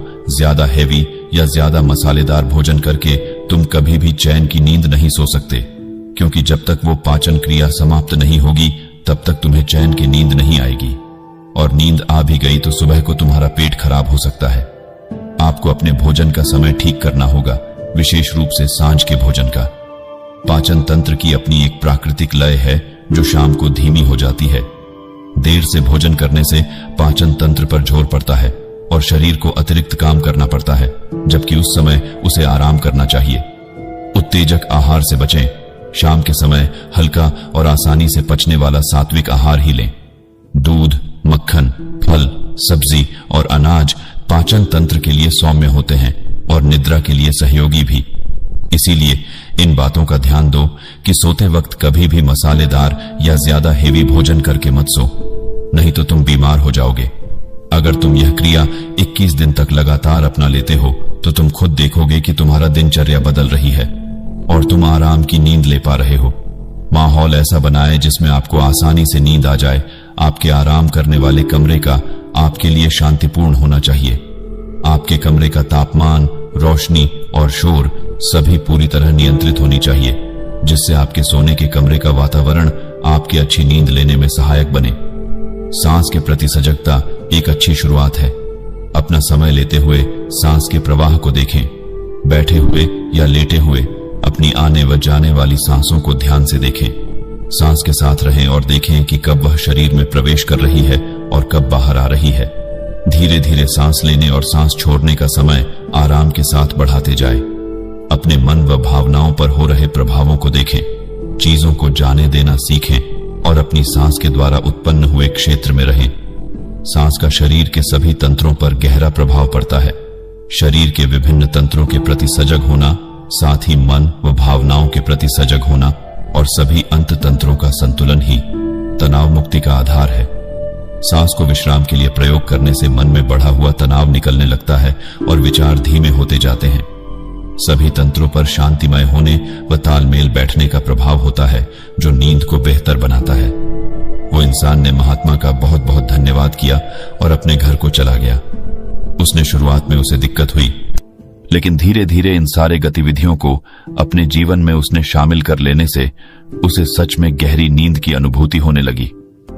उम्मीद है आपको ये कहानी पसंद आई होगी और आपने इससे कुछ सीखा होगा। अपने सुझाव हमें कमेंट बॉक्स में दीजिए। आइए नई कहानी शुरू करते हैं। उस नौजवान ने महात्मा से कहा कि हे महात्मा, मेरी मदद करो। मेरी जिंदगी बर्बाद हो रही है और मैं न चाहते हुए भी गलत दिशा की तरफ जा रहा हूं। मेरी जिंदगी में मेरा कोई काबू नहीं है और मैं अपने आप को ही बर्बाद होते हुए देख रहा हूं। मेरे मन में अनावश्यक विचार हमेशा चलते रहते हैं। मैं जब भी कोई काम करने बैठता हूं तो मेरा उस काम में मन लगता ही नहीं है। मैं उस काम को कितना भी करने की कोशिश कर लूं, लेकिन उस काम के दौरान मेरा मन किसी और ख्यालों में डूबा रहता है। चाहे मुझे पढ़ाई करनी हो या किसी काम में ध्यान लगाना हो या फिर वो किसी भी तरह की कोई भी काम क्यों ना हो। मेरे हाथ, पैर, शरीर तो उस काम को करते हैं, लेकिन मेरा मन कहीं दूर किसी ख्याली भावनाओं में खोया रहता है। मेरे जिंदगी में बड़े सपने हैं। मैं सोचता हूं कि ये करूंगा, वो करूंगा और किसी भी तरह से जीवन में कामयाब हो जाऊंगा, लेकिन मैं उसमें कभी कामयाब नहीं हो पाता। अब आप ही बताइए, इस समस्या का क्या हाल है? अगर ऐसे ही चलता रहा तो मैं अपनी जिंदगी बर्बाद कर लूंगा। महात्मा मुस्कुराए और बोले, मैं तुम्हें एक कहानी सुनाता हूं। इस कहानी को तुम ध्यान से सुनो, क्योंकि ये कहानी आपकी जिंदगी बदलने वाली है। नमस्कार दोस्तों, डे इंस्पायर्ड यूट्यूब चैनल में आपका दिल से स्वागत है। महात्मा ने उस नौजवान से कहा, एक समय की बात है। एक नगर में एक किसान रहता था। जो किसान मेहनत मजदूरी करके अपना घर चलाता था। उसका काम था डेली नदी से रेत को निकाल के उसके बालू यानी रेत को ले जाकर बाजार में बेचना, और उस काम को वो सदियों से करता आ रहा था और वहीं उसकी रोजी रोटी थी। एक समय के बाद है, वो किसान एक बार नदी से रेत निकाल रहा था। तब तक उसने देखा कि एक लड़का नदी किनारे बैठ के जोर जोर से रो रहा है। किसान को समझ में नहीं आया और वो चुपचाप उस लड़के के पास गया और उससे बोला, क्या बात है, तुम क्यों परेशान हो? मुझे ये बताओ, क्या मैं तुम्हारी किसी तरह से मदद कर सकता हूं? उस लड़के ने कहा, नहीं, तुम मेरी किसी तरह से मदद नहीं कर सकते। किसान बोला, अरे दुखी मत हो, तुम बताओ कि तुम्हें क्या परेशानी है। मैं हर वो संभव कोशिश करूंगा जिससे तुम्हारी परेशानियां दूर हो जाएं। उस लड़के ने बोला, नहीं, मुझे कोई बात नहीं करनी, मैं बिल्कुल पूरी तरह से ठीक हूं, मैं परेशान नहीं हूं। किसान ने आखिरी बार कहा, चलो ठीक है, तुम्हारी अगर मर्जी नहीं तो तुम मत बताओ, मैं यहां से चला जा रहा हूं, लेकिन तुम्हें एक बार मेरी बात मानकर तुम्हें अपनी समस्या बतानी चाहिए कि तुम्हें क्या परेशानी है। तुमसे आखिरी बार पूछ रहा हूं, तुम बताओ, वरना मैं जा रहा हूं। लड़के ने तब कहा, दरअसल मेरे माँ बाप मुझे बेकार और नालायक समझते हैं। उन्हें ऐसा लगता है कि मैं अपने जीवन में सफल नहीं हो सकता। वो हर दिन मुझे सुनाते रहते हैं, क्या तू पढ़ता नहीं है, किसी काम को ढंग से नहीं करता, स्कूल जाता है तो कहीं और घूमने चला जाता है। अब बताओ, मेरा पढ़ाई में मन नहीं लगता तो उसमें मेरी क्या गलती है? मैं स्कूल जाता हूं, मुझे पढ़ाई पसंद नहीं, मैं कहीं और घूमने निकल जाता हूं तो उसमें मेरी क्या गलती है? जहां मन लग रहा है मैं मन को लगा रहा हूं, तो इसमें भला बेकार बोलने का क्या वजह है? अभी तो मेरे पास बहुत वक्त है, मैं पढ़ाई तो कल भी कर सकता हूं, मैं मेहनत कल भी कर सकता हूं। तो इसमें बोलने वाली क्या बात? किसान मुस्कुराया और बोला, आओ मेरे साथ, मैं तुम्हें कुछ बताता हूं। उस किसान उस लड़के को नदी के बीचों बीच नाव में बैठा कर ले गया और बोला, अब बताओ तुम्हें क्या दिखाई दे रहा है? लड़के ने कहा, यहां पे दिखाई देने वाली क्या चीज है? ये तो साधारण सा बस एक नाव है, पानी है, और तुम मुझे बीच में लेकर क्यों आए हो? किसान ने कहा, तुम आसपास के माहौल को देखो और बताओ तुम्हें क्या दिखाई दे रहा है। लड़के ने फिर कहा, कुछ नहीं, कुछ दिखाई नहीं दे रहा। फिर किसान ने अपनी नाव में से उससे रेत उसके हाथ में देता है और कहता है, तुम इस रेत को अपने हाथों में जोर से पकड़ के दिखाओ और इसका और ध्यान रखना कि हाथ से ये रेत बिल्कुल गिरे मत। अगर नदी के किनारे तक तुम रेत को बचा लेते हो तो तुम्हें इनाम में कुछ मिलेगा। लड़का बोला, ठीक है, मैं ऐसा ही करूंगा, मैं इस रेत को हाथ से गिर ही नहीं दूंगा। किसान नाव को जोर जोर से चलाने लगा और धीरे धीरे दूसरी छोर पर पहुंच गया। अब किसान ने कहा, तुम अपने हाथ खोल कर दिखाओ उससे। लड़के ने जैसे हाथ खोला देखा, उसके हाथ में रेत नहीं थी ही नहीं, सब गिर चुकी थी। वो आश्चर्यचकित रह गया, बोला, ये कैसे हुआ? मैंने तो मुट्ठी को बहुत जोर से बंद किया था, इसमें से तो रेत के निकलने की कोई संभावना ही नहीं थी। फिर आखिर ये कैसे हुआ? क्या तुम कोई जादूगर हो? ये रेत कहां चली गई? किसान मुस्कुराया और बोला, ये रेत कहीं नहीं गायब हुई, तुम्हें पता नहीं लगा कि धीरे धीरे कब तुम्हारे हाथ से निकल गई, और तुम कितना भी टाइट पकड़ने की कोशिश कर लो, ये रेत ऐसे ही निकल जाती है। लड़का बोला, मतलब? किसान ने कहा, दरअसल यह रेत नहीं, यह समय है जिसको तुम कितना भी पकड़ने की कोशिश करो, लेकिन धीरे धीरे तुम्हारे हाथ से निकल जाएगा और आखिर में तुम्हें कुछ नहीं मिलेगा और तुम पछताओगे। मैंने तुमसे वादा किया था कि अगर तुम इस रेत को गिरने ना दो तो मैं तुम्हें इनाम में कुछ दूंगा, लेकिन अब नहीं। मैंने पूछा था कि तुम बताओ तुम्हें नदी में क्या दिखाई दे रहा, तो तुमने कहा मुझे कुछ दिखाई नहीं दे रहा, लेकिन तुम अपने आप में इतनी खो गए हो कि तुम्हें इतनी भी समझ नहीं है कि तुम जिस नाव में बैठे हो उस नाव के अंदर बेशकीमती सोने थे। तुम्हें भी वो सोना मिल सकता था। जीवन अनमोल है, कुछ करो या कुछ न करो, तुम कुछ समझो या ना समझो, लेकिन वक्त बेशकीमती है और वक्त धीरे धीरे हाथ से निकलता जाता है और अंत में पछतावा के अलावा तुम्हारे हाथ कुछ नहीं आता।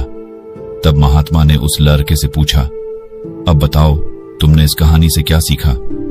तब उस नौजवान ने कहा, महात्मा, आप ये मुझे कहानी क्यों सुना रहे हैं और इस कहानी से भला मेरा क्या लेना देना? वो मुस्कुराए और बोले, लेना देना है, क्योंकि जीवन की दौड़ सबकी एक जैसे ही होती है। अब मैं जो तुम्हें 10 आदतों को बताने जा रहा हूं, तुम उन्हें ध्यान से सुनो, क्योंकि यह वो 10 आदतें हैं जो तुम्हें तुम्हारे दिमाग को कमजोर बनाती है और तुम्हें आगे बढ़ाने से रोकती है। अगर तुम मेरे 10 आदतों को सुधार लेते हो तो तुम्हें जीवन में सफल होने से कोई नहीं रोक सकता और तुम वो बन जाओगे जो तुम बनना चाहते हो। लेकिन अगर तुम्हें इनके बारे में पता ही नहीं तो तुम चाह के भी अपने जीवन को कभी नहीं बदल सकते। इसीलिए तुम्हें इन बातों को गौर से सुनना होगा। 10. समय की कद्र न करना। हमें ऐसा लगता है कि हमारे पास समय बहुत है, क्या फर्क पड़ता है, मैं इस काम को कल भी तो कर सकता हूं। आज परेशान होने की कोई जरूरत नहीं है, लेकिन यही चीज इंसान को और बर्बादी के रास्ते ले जाती है। जो काम कल करना है उसे आज ही करने की आदत डालो, उसे तुरंत ही खत्म करने की कोशिश करो, क्योंकि सच ये है कि कल नाम की कोई यहाँ पे चीज नहीं होती। कल मतलब हम खुद को बहाना देकर अपने आप को मेहनत से बचाने की कोशिश करते हैं। इसीलिए समय की कद्र करना सीखो, समय की इज्जत करो, क्योंकि समय से बढ़ के अनमोल चीज इस दुनिया में कुछ भी नहीं है। जिस दिन तुम समय की कद्र करना सीख जाओगे उस दिन तुम्हें महसूस होगी कि तुम दुनिया में कितने कीमती हो। जितना ज्यादा समय कीमती है उससे ज्यादा कीमती है तुम्हारा मेहनत। अपने समय को मेहनत पर लगाओ, अपने आप को कामयाब बनाने में लगाओ और उन चीजों को देखने में लगाओ जो तुम्हें बेहतर बनाती है, ना कि फालतू काम करके और फालतू की चिंता करके और उन बातों को सोच के जो हुआ ही नहीं। नंबर 9, जरूरत से ज्यादा नींद। लोग यही गलती करते हैं, देर से सोते हैं, देर से उठते हैं। ना कोई सोने का टाइम होता है, ना कोई जगने का टाइम होता है। जब मन करता है सोएंगे, जब मन करेगा उठेंगे और यही चीज उनके शरीर को कमजोर करती है और वो बीमार पड़ते हैं। वो जब सुबह उठते हैं तो उनके अंदर कोई ऊर्जा नहीं होती।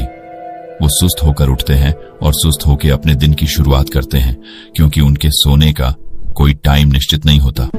और जिनका कोई सोने का टाइम डिसाइड नहीं होता, उनकी जिंदगी ऐसे ही खाली खाली सी लगती है। वो सुबह देर से उठते हैं, इसलिए उनका शरीर सारा दिन थके थके और बीमार सा रहता है। इसीलिए एक नियम बनाओ कि टाइम से सोऊंगा, टाइम से उठूंगा और हर काम को टाइम पे खत्म करूंगा। महात्मा ने बोला, कम से कम तुमको 6 से 8 घंटा रात में सोना जरूरी है, क्योंकि 6-8 घंटे की पूरी नींद तुम्हारे दिमाग को तरोताजा करती है और तुम्हें जिंदगी जीने में एक नई ऊर्जा देती है। लेकिन निर्धारित करना है कि तुम्हें कब सोना है और कब जागना है, कि तुम्हें 6-8 घंटे की नींद पर्याप्त मिले। लेकिन ध्यान देना, ज्यादा सोना हानिकारक है। 8 सही खान पान न करना। हमें लगता है कि अभी नई उम्र है, क्या फर्क पड़ता है, जो मर्जी खाओ, जिंदगी को ऐश करके जियो और बेफिक्र रहो। लेकिन ये गलती कभी नहीं करनी। जंक फूड, बाहर के वो खाने जो हमारे शरीर को, तुम्हारे पेट की, तुम्हारे पाचन क्रिया को नुकसान पहुंचाते हैं, तुम्हें तो उनसे जितना दूर हो सके दूरी बनानी चाहिए। इनका इस्तेमाल कम से कम कर देना चाहिए, या तो बिल्कुल ही खाना छोड़ ही देना चाहिए, क्योंकि बाहर के खाने, जंक फूड, ये तो पेट को खराब करते हैं और तुम्हारी पाचन क्रिया भी कमजोर होती है, जिसका असर तुम्हें अभी नहीं दिख रहा है। लेकिन बाद में जब तुम्हें बूढ़े हो जाओगे, तब तुम्हें दिखाई देगा कि तुम्हें चीजें नहीं खानी चाहिए थी। तब तुम पछताओगे और तब तुम्हें शायद ये बात समझ में आए कि काश मैंने उस समय अपना खान पान उस टाइम सही कर लिया होता, तो आज इसे नौबत नहीं आती, आज मैं बीमार नहीं होता और आज मुझे दवाइयों में या फिर अस्पतालों का चक्कर नहीं लगाने नहीं पड़ते।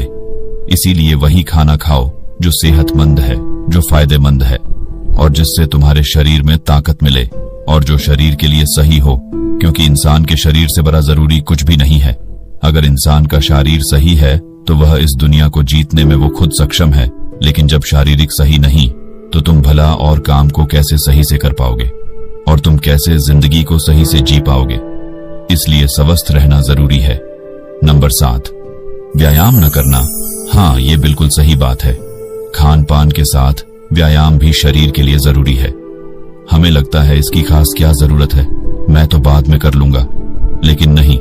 पुराने जमाने में शुरू से ही इन सब का नियम बनाया गया था कि तुम्हें प्रातःकाल उठना है, सबसे पहले शरीर को साफ करना है, उसके बाद तुम्हें नियमित रूप से व्यायाम करना है। वे हमारे शरीर को तंदुरुस्त बनाता है और साथ ही साथ हमें बीमारियों से लड़ने में हमारी मदद करता है और हम बिल्कुल तरोताजा महसूस करते हैं। व्यायाम से हम शरीर फिट रहता है, क्योंकि साइंस भी इस बात को मानती है। इसीलिए तो हमें नियमित कम से कम आधे घंटे व्यायाम करने की आदत डालनी चाहिए, क्योंकि जब हम आधा घंटा शरीर को देते हो तो तुम निश्चय ही देख पाओगे कि तुम्हारे अंदर कितना बदलाव आ रहा है। तुम्हें ज्यादा कुछ नहीं करना, बस तुम आधा घंटा हर दिन व्यायाम करो, व्यायाम के अलग अलग क्रियाएं करो, तुम्हारे अंदर बदलाव दिखाई देगा। 6 अनुशासनहीनता। ये सही बात है। जिंदगी में जिसकी अनुशासन नहीं, उसे बर्बाद होते देर नहीं लगती और अनुशासन हर इंसान के लिए जरूरी है। अनुशासन सबके लिए जरूरी है। तुम सोचो, अगर तुम्हारे शहर में कोई ट्रैफिक लाइट ना हो, सबको अपने मन से आजादी दे दी जाए कि तुम्हें जैसे मर्जी जाऊं, जैसे मन आओ, ना तुमको हेलमेट की जरूरत है, ना तुम्हें किसी भी तरह की चीज की आवश्यकता है, सब अपने मन के मालिक बन जाए, फिर भला वो शहर में क्या होगा? उस नौजवान ने कहा, फिर तो हर जगह हादसे ही होंगे, वाहन आपस में भिड़ जाएंगे और लोग लड़ाइयां करते फिरेंगे।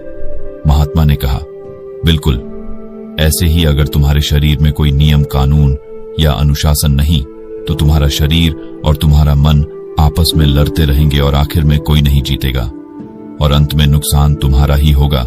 इसलिए अनुशासन जरूरी है। तुम अपने आप को अनुशासन में रखो कि कौन सा काम तुम्हारी सही है, कौन सा काम गलत है। देखो, मन चंचल है, मन तुम्हें भटकाएगा और मन तुम्हें सही रास्ते पर जाने से रोकेगा। इसीलिए अपने इंद्रियों काबू में रखो और उन चीजों के प्रति कभी आकर्षित मत हो जो तुम्हें बर्बाद करती है। इसीलिए जो चीजें बुरी है, जो चीजें गलत है, उनका त्याग करना, उनके तरफ आकर्षित ना हो ना, यही तुम्हारे लिए फायदेमंद है। और जो इस बात को नहीं समझ पाता, वो हमेशा खुद को मुसीबत में ही डाल लेते हैं। 5 कोई गोल न होना। जिंदगी में जिसका कोई रास्ता नहीं वो भला आगे कैसे जाएगा। जिंदगी में जिसके पास कोई मंजिल नहीं वो भला रास्ते पर चलकर भी क्या करेगा। तुम ही सोचो, अगर मैं तुम्हें बोलूं तुम्हें सीधे रास्ते में जाओ, तुम कहां पहुंचोगे। अगर तुम्हारे मन में कोई मंजिल नहीं, कोई लक्ष्य नहीं, तो तुम क्या करोगे। इसीलिए जिंदगी में एक गोल के साथ चलना जरूरी है। फिर तुम्हें पता होगा कि कहां पहुंचना है, तुमको कहां रुकना है और तुम्हारी मंजिल क्या है। तब सफर का आनंद आता है। इसीलिए जिंदगी में एक लक्ष्य निर्धारित करो कि तुम्हें यह बनना है, ये करना है। तो हमारा यही लक्ष्य है और तुम्हारी यही मंजिल है, और उस मंजिल के लिए जी जान लगा दो। चाहे जो भी हो, तुम्हें हर हाल में उसे पाना है। और सबसे बड़ी बात, कभी हिम्मत मत हारो। जब तुम्हारे पास एक लक्ष्य होगा तब तुम्हें जिंदगी जीने में मजा आएगा। तुम हर दिन उसके लिए काम करोगे, हर दिन उन्हें मुश्किलों से निकलने के नई नई योजनाओं बनाओगे, और यही चीज तुम्हें कामयाबी के रास्ते पर लेकर जाएंगे। जिनके पास मंजिल नहीं वो अपने समय को, अपने दिन को ऐसे बर्बाद करते हैं, लेकिन जिनके पास मंजिल है वो हर दिन उसके लिए काम करते हैं। 4. ज्यादा आराम करना। ये सही बात है, ज्यादा आराम इंसान को बीमार कर देता है। इसीलिए शरीर को ज्यादा आराम मत दो। देखो, एक जिंदगी में बात हमेशा याद रखना, तुम शरीर को जितना आराम देते हो शरीर तुमसे उतने आराम मांगती है। इसीलिए अपने कंफर्ट जोन से बाहर निकलो, शरीर को मुश्किल में डालो और शरीर को मुश्किल काम को करने पर मजबूर करो। क्योंकि तुम शरीर को जितना आराम दिलाओगे ये उतना ही आलसी बनता जाएगा, और आलस इंसान का बर्बाद कर देता है। आलस ही इंसान का सर्वनाश कर देता है। इसीलिए तुमको आलस से बचना चाहिए और अपने कंफर्ट जोन से बाहर निकल के नए नए रिस्क लेनी चाहिए। तुम सोचोगे कि इससे भला क्या फर्क पड़ता है, लेकिन इससे तुम्हारा दिमाग मजबूत होता है। जब तुम नई नई मुश्किलों का सामना करते हो तब तुम्हारी लाइफ में एक नई दिशा मिलती है। 3. ज्यादा सोचना की बीमारी। ये सही बात है, किसी काम को करने के लिए विचार जरूरी है, लेकिन हद से ज्यादा विचार और हद से ज्यादा चिंता अक्सर जिंदगी के लिए ठीक नहीं होता। इसीलिए ज्यादा विचार और ज्यादा सोचने की आदत तुम्हें छोड़ देनी चाहिए। जो होगा वह होकर रहेगा। तुम ज्यादा अपने पास्ट के बारे में मत सोचो कि मेरे साथ ऐसा क्यों हुआ, मेरे साथ ही बुरा क्यों हुआ और आगे क्या होगा। इन सब पे तुम्हारा कोई हक नहीं है, और ना ही इस वक्त इस सब पे तुम्हारा कोई कंट्रोल नहीं है। इसीलिए बस मेहनत करो, खुद पर यकीन रखो, तुम जरूर कामयाब हो जाओगे। सोचने से कामयाबी नहीं मिलती। 2. खुद पर यकीन न होना।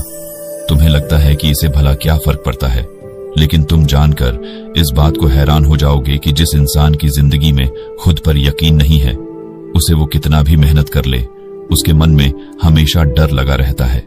क्या मैं सफल हो पाऊंगा या नहीं, यह काम मैं कर पाऊंगा या नहीं, यह मेरे बस की बात नहीं, ये तो बहुत मुश्किल है। इसीलिए जिंदगी में खुद पर यकीन करना सीखो, और सबसे बड़ी बात, अपनी मेहनत पे भरोसा करो कि तुम ये काम कर सकते हो। खुद को ही साबित करके दिखाओ कि तुम्हारे अंदर उतनी क्षमता है कि तुम उस काम को कर पाओगे। अगर तुम खुद पर ही यकीन ही नहीं करोगे तो तुम दुनिया में कैसे जीतोगे। इसीलिए अपनी मेहनत पे और खुद पे यकीन होना जरूरी है। अपने लिए जीना सीखो।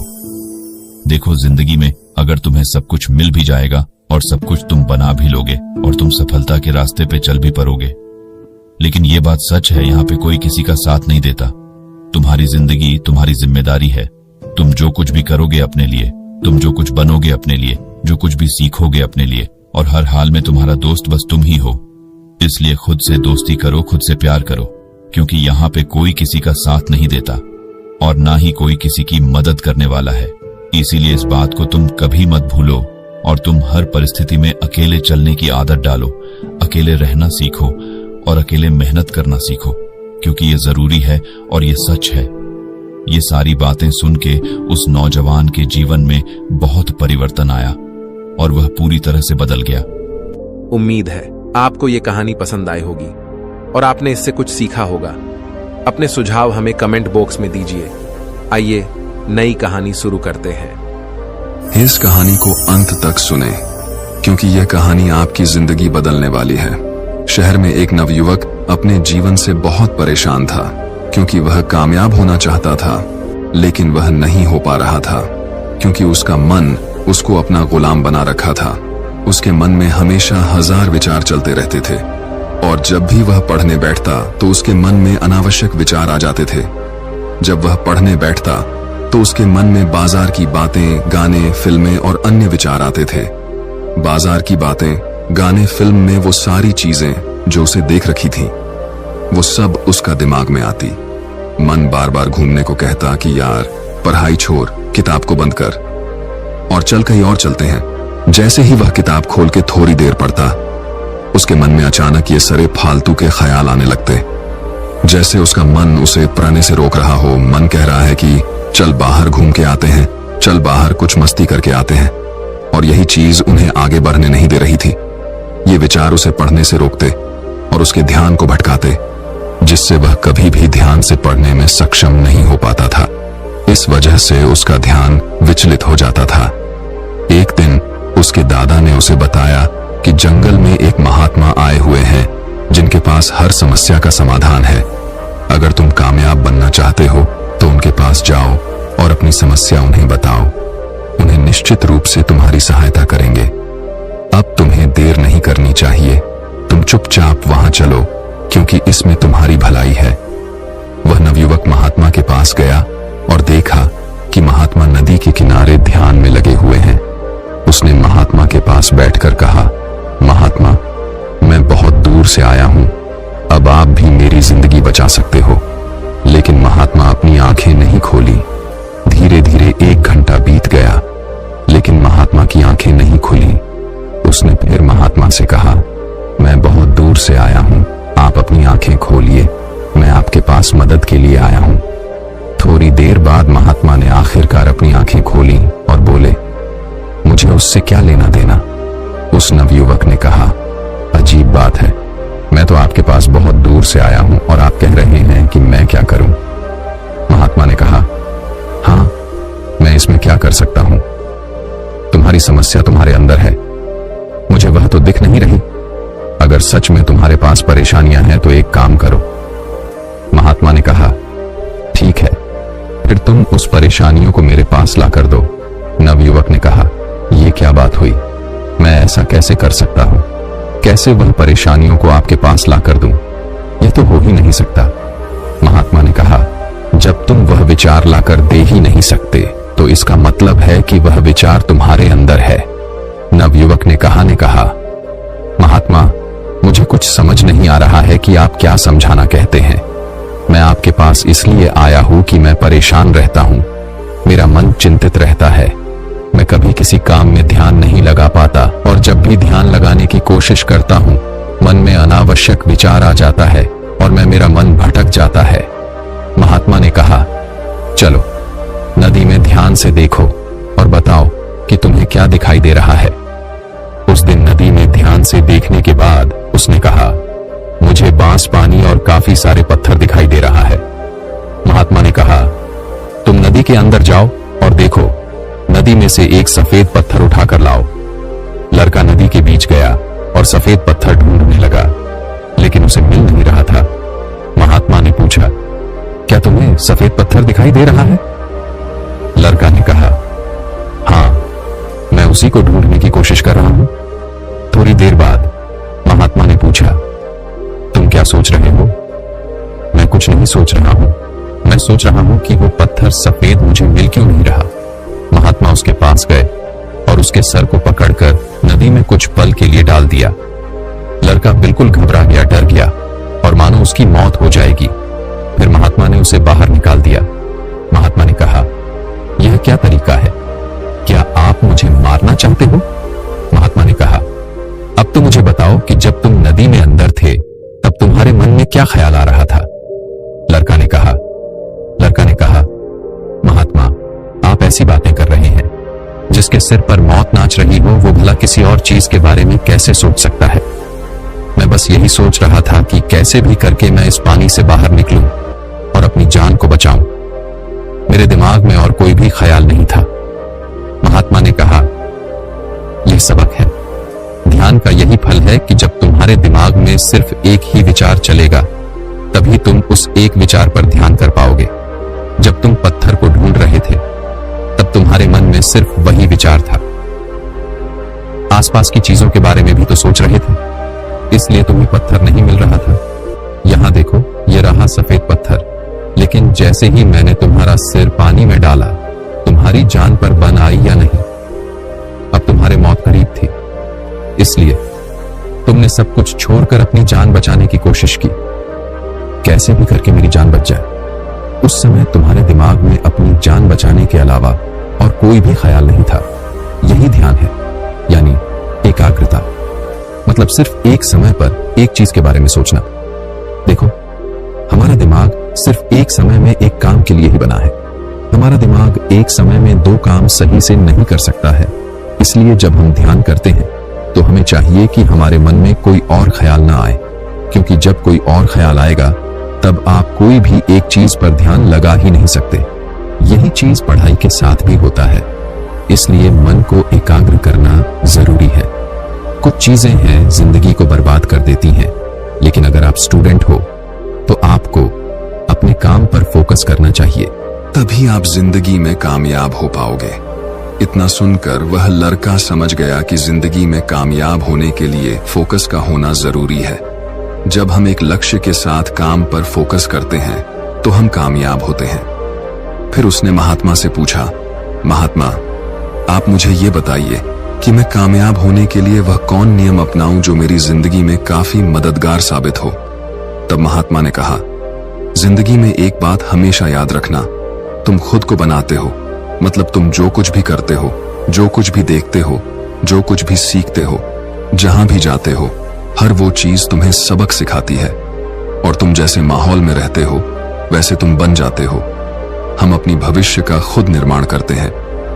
जिंदगी में सफल होना आसान नहीं है। जब इंसान सफलता के रास्ते पर चलता है तो उसके रास्ते में बहुत सारी रुकावटें भी आती हैं, और कुछ रुकावटें इंसान खुद बनाता है।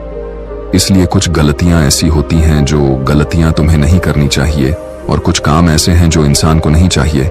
आओ इस बारे में मैं तुम्हें बताता हूं, जिसमें सबसे पहला नंबर 1 है, एक लक्ष्य को निर्धारित करो। ये बात सही है, जिस इंसान के जीवन में एक लक्ष्य नहीं, वो अपने जीवन में कभी आगे बढ़ ही नहीं सकता। ये ठीक वैसे ही है जैसे मैं तुम्हें कहूं कि तुम मार्ग में आगे चलो, लेकिन तुम्हें यह नहीं बताऊं तुम्हें कहां तो आगे चलना है। तुम खुद ही सोच के देखो, तुम कहां तक आगे चलोगे। तुम चलते चलते थक जाओगे, क्योंकि जब तुम्हें मंजिल नहीं पता तो तुम भला कहां पहुंचने की कोशिश करोगे। और तुम अपने दिमाग को क्या बताओगे कि तुम कहां जा रहे हो और तुम्हारी मंजिल क्या है। इसीलिए मंजिल यानी एक लक्ष्य का होना जरूरी है। जब तुम्हारे पास लक्ष्य होता है तो तुम आगे बढ़ने के लिए प्रेरित होते हो, और तुम थकते भी नहीं हो, और तुम हर दिन धीरे धीरे आगे बढ़ते रहते हो। इसीलिए एक लक्ष्य जरूरी है जिसमें तुम दिन रात काम कर सको, वो लक्ष्य जो तुम्हें आगे बढ़ाने के लिए मजबूर कर दें। इसलिए खुद से सवाल करो कि तुम किस लिए पढ़ना चाहते हो, तुम किस लिए आगे बढ़ना चाहते हो, क्योंकि जिंदगी भी यही चीज तुम्हें कामयाब बनाएगी। नंबर 2, समय की अहमियत को समझो। ये बात सही है, जो लोग जीवन में समय की महत्वता को नहीं समझते, समय कभी भी उनके हक को नहीं समझता। इसलिए समय की कद्र करना सीखो। फालतू के कामों में, फालतू की बातों में, फालतू की उन चीजों में समय को कभी बर्बाद मत करो जिनसे तुम्हें कुछ भी हासिल नहीं होगा। अपने लक्ष्य को मेहनत से लगाओ, अपने लक्ष्य को अपने आप को कामयाब बनाने में लगाओ, और अपने लक्ष्य को उन चीजों में लगाओ जो तुम्हें आगे ले जाएं।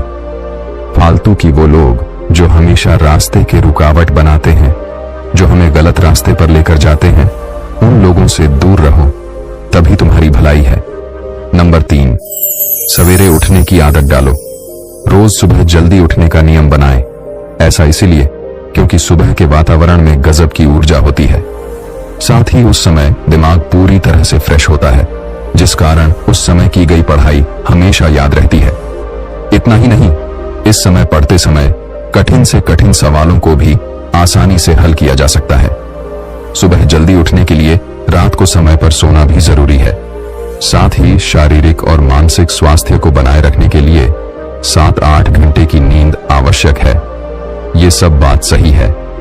ब्रह्म मुहूर्त का समय तुम्हारे दिमाग के लिए सबसे अच्छा समय होता है, क्योंकि इस मुहूर्त में माहौल बिल्कुल शांत होता है।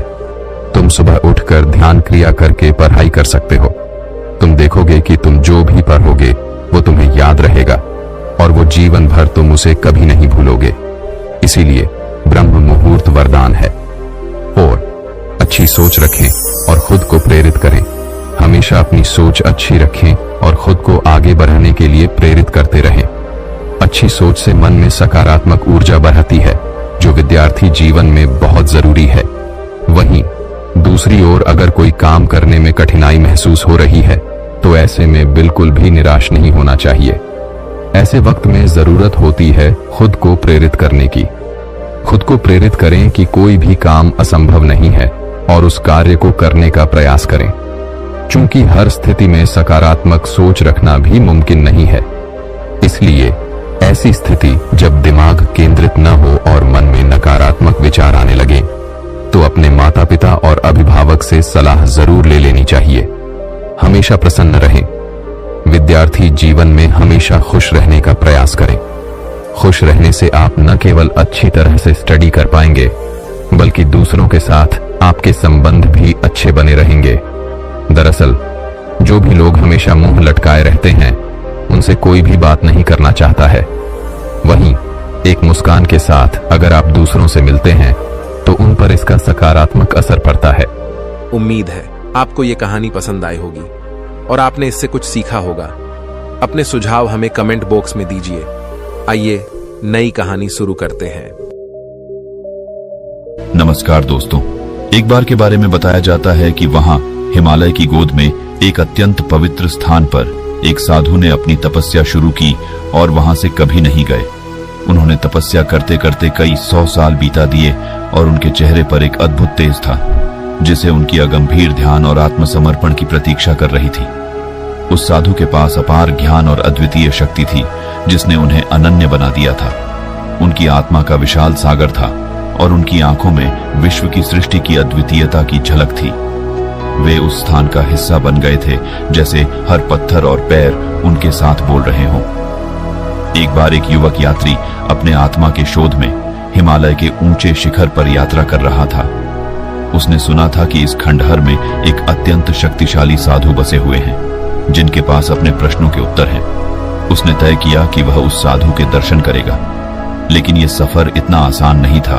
वो निकल तो गया था लेकिन साधु तक पहुंचना इतना आसान अभी नहीं था। रात हो गई। दूर दूर तक न कोई इंसान न कोई जानवर अब उसे डर लगाने लगा। वो रात को एक गुफा में छुपकर बैठ गया और अगले दिन फिर से सफर पर निकल गया। चलते चलते वो बहुत थक गया था, लेकिन अभी भी दूर दूर तक उन महात्मा का नामो निशान नहीं था। अब वो बीमार पड़ने लगा था। उसने कई दिन से कुछ भी नहीं खाया था। अंत में वो बेहोश होकर वाही पर गिर गया। थोड़ी देर बाद उसकी आंख खुली। वो फिर चलने लगा। युवक आगे चलते हुए वह आखिरकार साधु के आश्रम पहुंचा। वह देखा कि साधु अकेले एक छोटी गुफा में बैठे हुए थे। उनकी आंखों में अज्ञात विश्व की अद्वितीयता की झलक थी। वो बहुत शांत थे और उसे एक अलग सी ऊर्जा महसूस हो रही थी। युवक ने आदर से साधु के पास जाकर उनसे कहा, आदरणीय साधु जी, मैं आत्मा की खोज में हूं। कृपया मुझे ज्ञान दे और मेरा मार्गदर्शन करे। लेकिन महात्मा ने कहा, तुम यहां से जितना जल्दी हो सके चले जाओ। ये जगह तुम्हारा लायक नहीं है। तुम यहाँ पे रहोगे तो तुम कभी ठीक नहीं रह सकते, इसीलिए तुम यहाँ से चले जाओ। वो लड़का महात्मा से आग्रह किया, हे महात्मा, नहीं, ऐसा न बोले। मुझे यहाँ से नहीं जाना। मुझे आपसे राज जानने हैं। कृपा करके मुझे ज्ञान दीजिए। लेकिन महात्मा ने उसे फिर चले जाने को बोला। वो लड़का महात्मा के हाथ पैर पे गिर के याचना करने लगा कि हे महात्मा, मुझे यहाँ से जाने को मत बोलिए। मैं बड़ी ही मुश्किल से बहुत दूर से आया हूँ। मैंने गुस्से में अपना घर छोड़ दिया क्योंकि वहां पे मुझे कोई नहीं समझता था। इसीलिए अब आप ही मुझे बताइए। मेरी जिंदगी भी बिल्कुल अकेला हो गया हूँ। मेरा कोई नहीं है। महात्मा ने कहा, यह तो अच्छी बात है। अगर तुम अकेले हो, तुम अकेले दुनिया जीत सकते हो। तुम अकेले ही परिपूर्ण हो। तुम्हें किसी और की क्या जरूरत है। ये तो अच्छी बात है, लेकिन मुझे अकेले रहना नहीं आता। अकेले कैसे रहते हैं आप ही बताइए। महात्मा ने कहा, अकेले रहने में बहुत शक्ति है। अकेले रहने की ताकत को जो इंसान समझ जाता है वह इस दुनिया को जीतने की शक्ति रखता है। साधु ने आत्मा की गहराई में डूबे हुए युवक को देखा और बोले, बेटा, तुम्हारी आत्मा एक अद्भुत सागर है जिसमें विश्व की सारी ज्ञान और सत्यता छिपी हुई है। यह सागर तुम्हारे अंतर्मन की गहराई में बसा हुआ है। इसे पहचानने के लिए तुम्हें ध्यान और तप की आवश्यकता है। जब तुम अपने आत्मा को पहचानोगे तो सारे जगत का ज्ञान और सत्यता तुम्हारे पास होगा। युवक ने पूछा कि फिर आप ही बताइए, मैं किस शुरुआत कैसे करूं? महात्मा ने कहा, पहले तुम सब्र करो और तुम मेरे से थोड़ी दूर पे एक कुटिया बनाकर रहो, लेकिन तुम्हें मुझसे 1 महीने तक बात नहीं करनी। तुम 1 महीने में जो भी अनुभव करोगे तुम उसे अगले महीने मुझे बता सकते हो। इतना सुन के वो लड़का उनके कहे अनुसार उनसे थोड़ी दूर पे एक कुटिया बनाकर रहने लगा। अभी वो शुरुआत में नया नया था, इसीलिए उसे उसके बारे में कुछ नहीं पता था। उसे अकेले रहने की आदत नहीं थी। वो अपने घर वालों को याद करने लगा और जोर जोर से रोने लगा। उसे अपने माँ बाप की बहुत याद रही थी, कैसे वो लोग उसका ख्याल रखते थे, उसे खाने को देते थे और उसे कभी भी दूर नहीं होना देना चाहते थे। वो सोचा कि महात्मा के पास जाकर उस चीज का उपाय पूछे, लेकिन उसे महात्मा की बात याद आ गई कि उसे 1 महीने तक उनके पास नहीं जाना है। वो लड़का जैसे तैसे ध्यान करने लगा। धीरे धीरे कुछ वक्त और गुजर गया, लेकिन अभी भी वो अकेले रहने से वंचित था। उसका मन बार बार घबरा रहा था। वो जब भी ध्यान करने बैठता उसे घबराहट होने लगती। उसका मन बेचैन हो जाता सर, वो चाह के भी कुछ नहीं कर पाता। अब उसे महात्मा से दूर रहने की आदत हो गई थी, लेकिन अकेले रहने की आदत अभी भी उसके मन में घर वालों की याद आ ही जाती थी। धीरे धीरे 1 महीना हो गया। अब वो अपने अंदर ध्यान से चीजों को समझने लगा था। युवक ने साधु के शब्दों को गहराई से समझने का प्रयास किया और फिर उसने उनके पास से चलकर अपनी आत्मा की खोज में निकल पड़ा। उसकी यात्रा लंबे समय तक चली, लेकिन वह कभी नहीं हारा। उसने अपनी चेष्टा को बढ़ाते हुए ध्यान का अभ्यास किया और अपने अंतर्मन की गहराइयों में समाहित होने का प्रयत्न किया। रात्रि के अंधकार में वह ध्यान में लिप्त होकर बैठा रहता, अपनी सांसों को ध्यान में ले लेता। वह न सिर्फ अपने आत्मा की उपस्थिति महसूस करता, बल्कि उससे उसके अंतर्मन की गहराई में छिपी अनंत ज्ञान का भी अनुभव करता था। युवक की आत्मा ने धीरे धीरे उसके अंतर्मन की दुर्लभ रहस्यमय औरों को प्रकट किया। वह देखने लगा कि संसार की सृष्टि, परमात्मा की अद्वितीय शक्ति और सारे जीवों की एकता की अद्भुतता का रहस्य उसके सामने खुल रहा था। उसने साधु के उपदेश का स्वागत किया और अपने अंतर्मन के अद्वितीय सागर में डूब गया।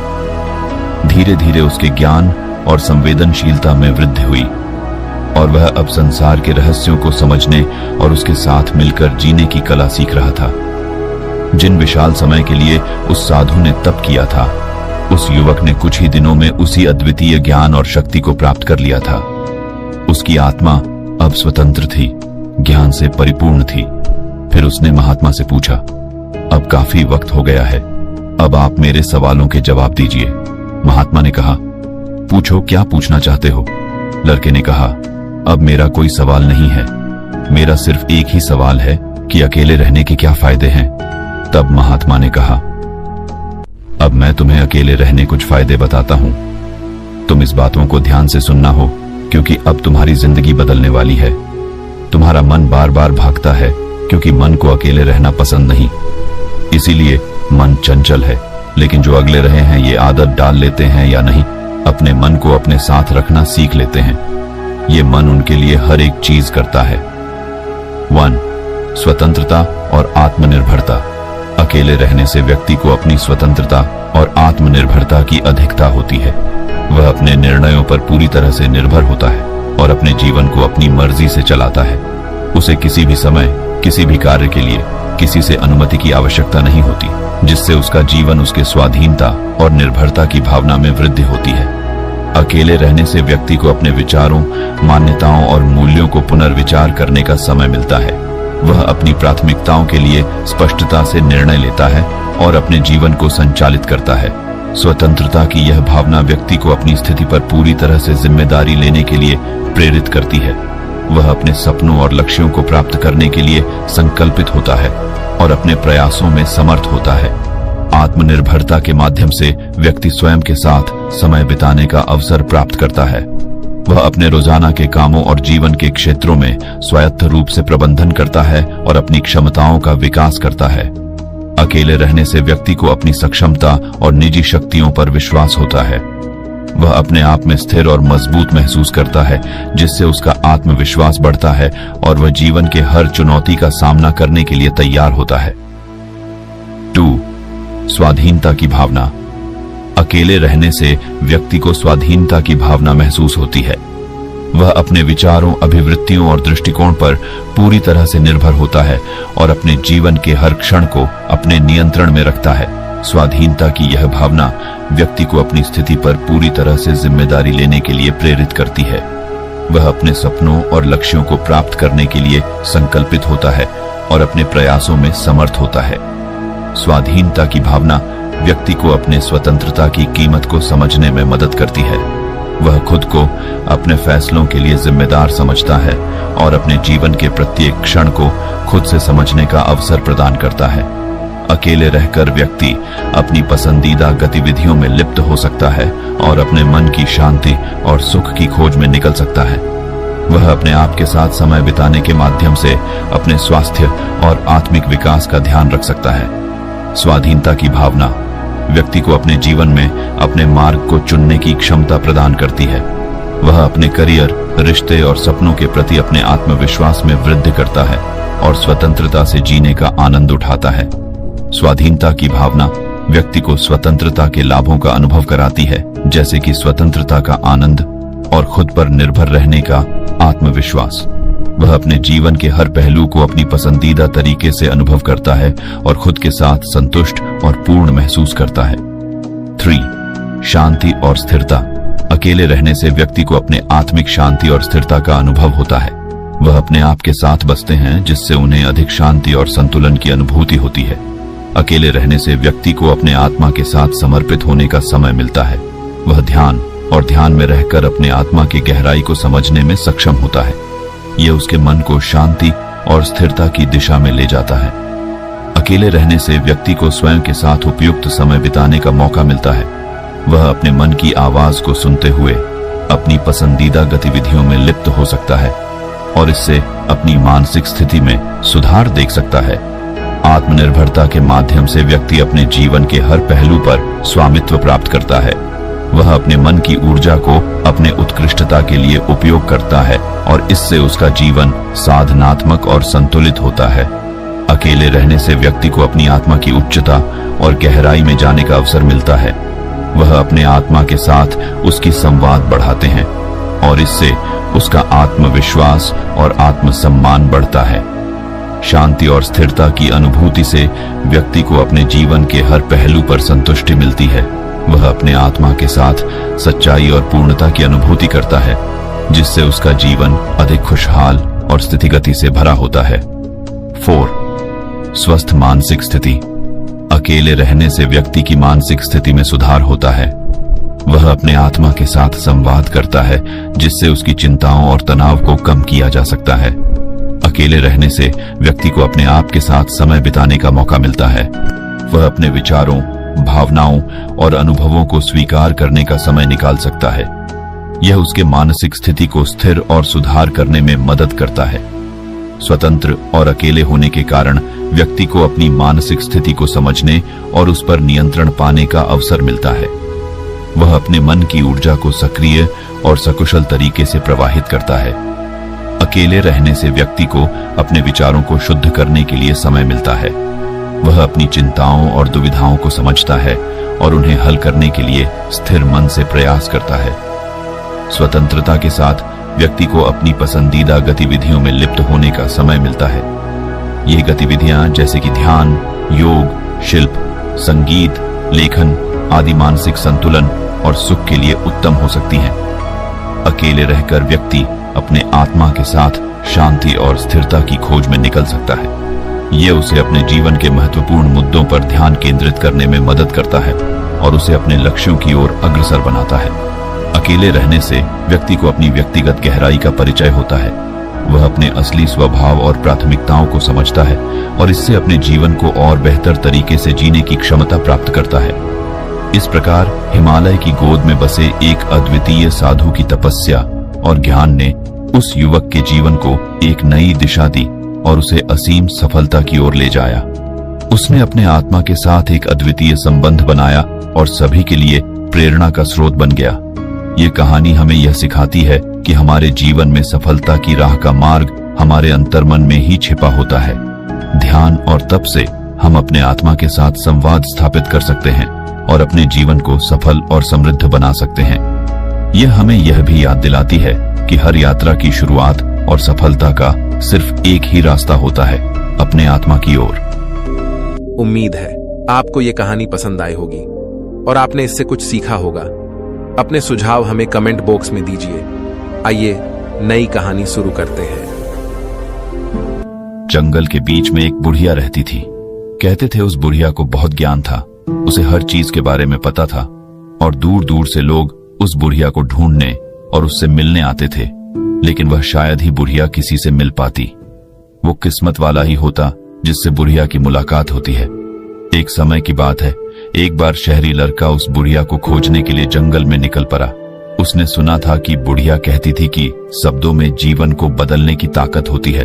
वो उसी का जवाब पाने के लिए उससे मिलना चाहता था। निकलते निकलते शाम हो गई और वो थक गया।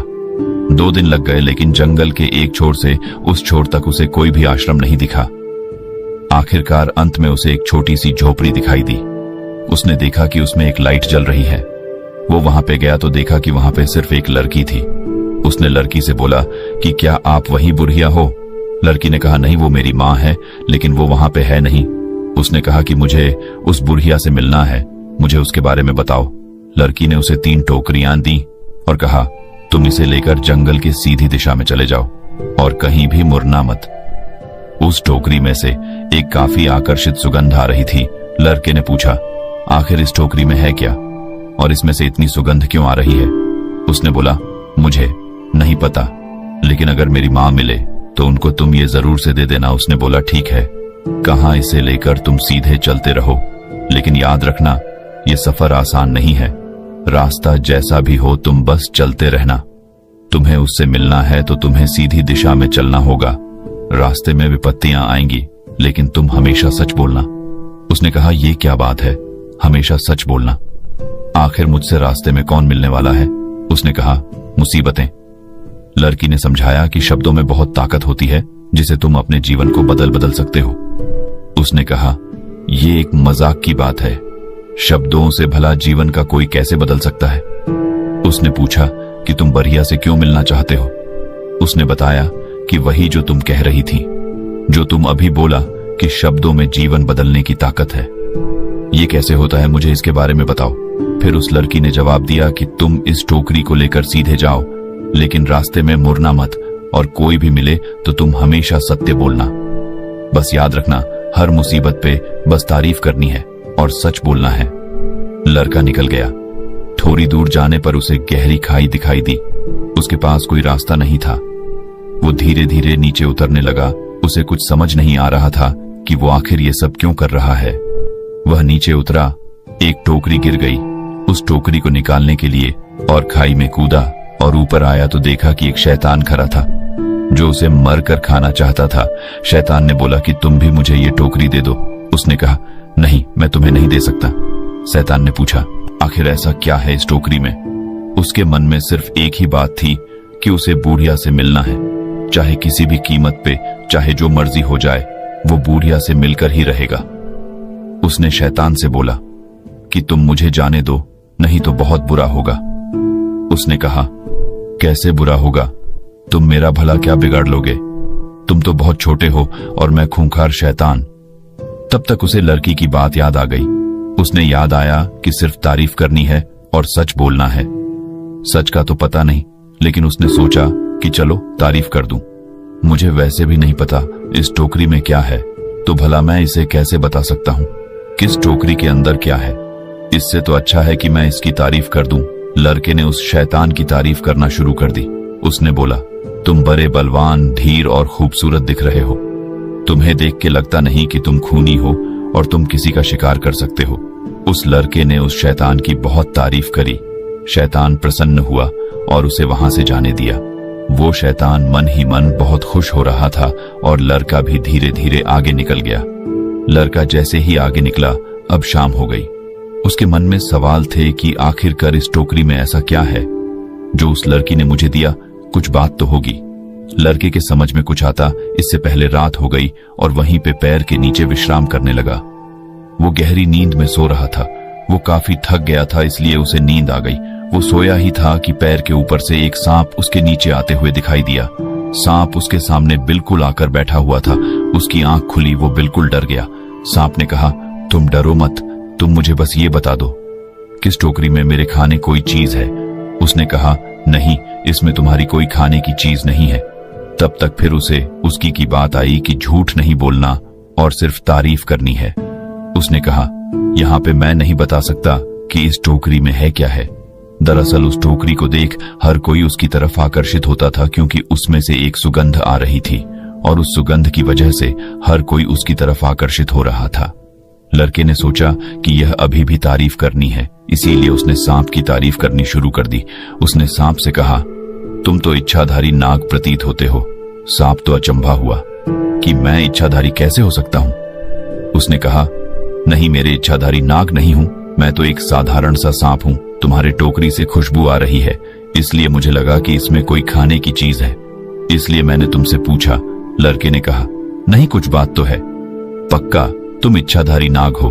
सच बताओ, इसके पीछे क्या है और क्या बात है? तुम इतनी खूबसूरत और आकर्षित सांप हो, तुम्हें भला इच्छाधारी नाग क्यों नहीं हो? सांप अपनी तारीफ सुनकर खुश हो गया और बोला, चलो ठीक है, तुम जाओ, मैं तुम्हें नहीं काटूंगा, तुम आगे बढ़ सकते हो। वो लड़का धीरे धीरे आगे बढ़ता गया। उसके मन में अभी भी सवाल था कि आखिर स्टोरी के अंदर ऐसा क्या है जिसको, जैसे कि सुगंध इतनी तीखी है और इसकी तरफ हर कोई आकर्षित हो रहा है।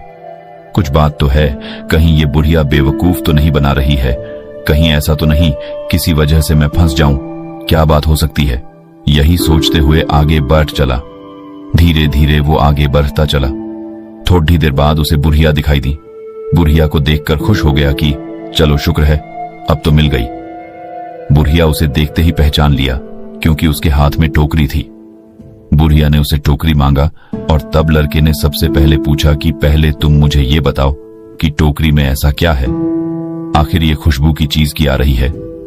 बुढ़िया ने कहा, मैं तुम्हें इसका जवाब बाद में दूंगी, पहले तुम मुझे बताओ कि तुम यहाँ पे क्या करने आए हो, तुम्हारा मकसद क्या है और तुम्हें क्या जानना है? लड़के ने कहा, तुम्हारी वजह से मैं इतनी समस्या में और इतनी मुश्किलों का सामना करते हुए कैसे कैसे बचते आया हूँ, वो तो मैं ही जानता हूँ। इसीलिए पहले तुम मुझे बताओ कि इस टोकरी में ऐसी क्या खतरनाक चीज है जिसमें से ऐसी खुशबू आ रही है? बुढ़िया ने कहा, अब तुम मुझसे पूछ सकते हो कि तुम्हारे क्या सवाल है और तुम क्या जानना चाहते हो? लड़के ने कहा, मैं जानना चाहता हूं कि शब्दों में आखिर कितनी ताकत होती है। तुमने कहा कि शब्दों की ताकत बहुत है, शब्दों में जीवन बदलने की शक्ति है, लेकिन वो कैसे?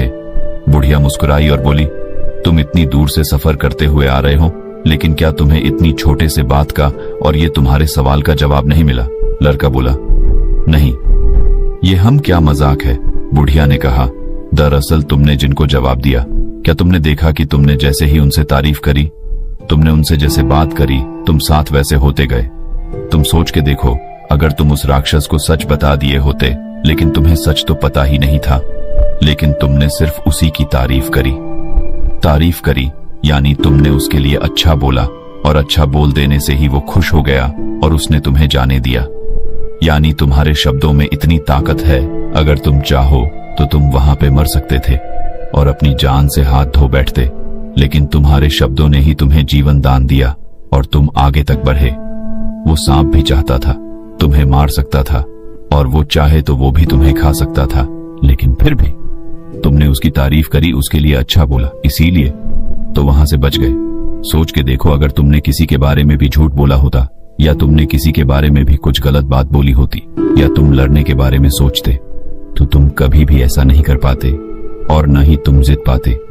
अब मैं तुम्हें बता रही हूं कि सच बोलने के और शब्दों में कितनी ताकत होती है। तुम इस बात को सुनो, उसके बाद मैं बताऊंगी कि इस टोकरी में क्या है और ये खुशबू किस चीज से आ रही है। पहले तुम मुझे सही सही बताओ कि तुम्हें जीवन में अगर कामयाबी मिल जाए तो तुम सबसे पहले क्या करोगे? उसने पूछा। कामयाबी मिल जाए, इससे आपका क्या मतलब है?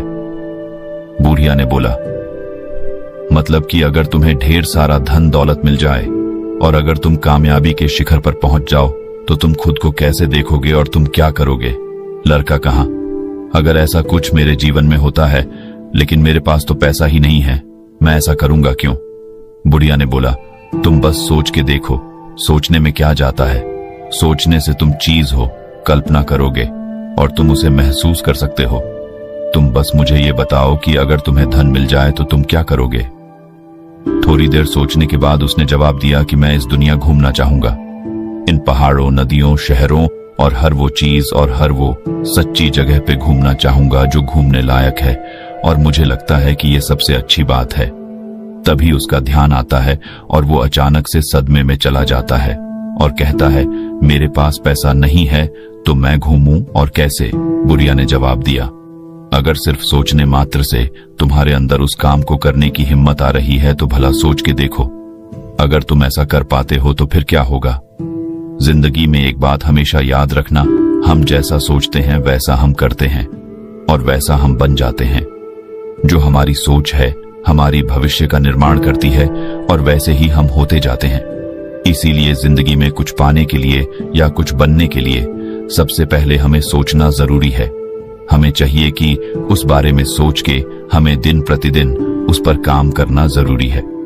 अगर हम काम करेंगे तभी हमें परिवर्तन दिखेगा, और परिवर्तन गलतियों से मिलता है और अनुभव उसी को कहते हैं। इसीलिए तुम सोचो, कल्पना करो, उसके बारे में मेहनत करो, तभी सारी चीजें तुम्हें मिलेंगी जो तुम चाहते हो। मेरे गुरु की एक कहानी है, वो मैं तुमको सुनती हूँ। ये तुम्हारा मार्गदर्शन जरूर करेगी। मेरे गुरु बड़े ज्ञानी और भले इंसान थे। वे हमेशा लोगों की मदद करते और उन्हें समझाते थे कि शब्दों की ताकत कितनी है। एक दिन उन्होंने गांव के लोगों को एक चुनौती दी। तुम हमेशा कहते रहते हो कि शब्दों में जीवन बदलने की ताकत है, शब्दों में जीवन बदलने की ताकत है। ये क्या मजाक लगा रखा है? अगर शब्दों में सच में जीवन बदलने की ताकत है तो तुम उसके बारे में कुछ साबित करके दिखाओ। उन्होंने कहा, मैं तुम्हें एक सच्ची बात बताऊंगा जिसे तुम्हें पूरा करना होगा। यदि तुम इसे पूरा कर पाओगे तो मैं तुम्हें बड़ा तोहफा दूंगा। वे एक बड़े पत्थर के पास ले गए और उस पत्थर पर एक चिट्ठा लिख दिया। चिट्ठा में लिखा था, यह भारी पत्थर उस स्थान तक ले जाओ जहां तुम्हारे दुख समाप्त हो जाते हैं। लोगों ने सोचा, ये क्या बेकार की बात लिखी है। फिर भी इनाम के लालच में सभी लोग उस पत्थर को उठाने की कोशिश करने लगे, पर वह बहुत भारी था और किसी ने भी उसे उठाने में सफलता नहीं पाई। एक छोटे बच्चे ने महात्मा से कहा, महात्मा जी, मैं तो समझ नहीं पा रहा कि आप यह कैसे कर सकते हैं। क्या यह सच है कि यह पत्थर हमारे दुखों का समापन करेगा? हम इसको कैसे लेकर जा सकते हैं? महात्मा ने हंसते हुए कहा, बेटा, इस पत्थर का उद्देश्य तुम्हें यह बताना है कि जब तुम सच्ची निश्चितता और ईमानदारी से किसी काम में जुट जाते हो तो तुम्हारी ताकत कितनी होती है। अगर तुम इस पत्थर को उठा सकोगे तो यह सिर्फ एक पत्थर है, लेकिन अगर तुम अपनी निश्चितता के साथ खड़े हो तो तुम किसी भी कठिनाई को पार कर सकते हो।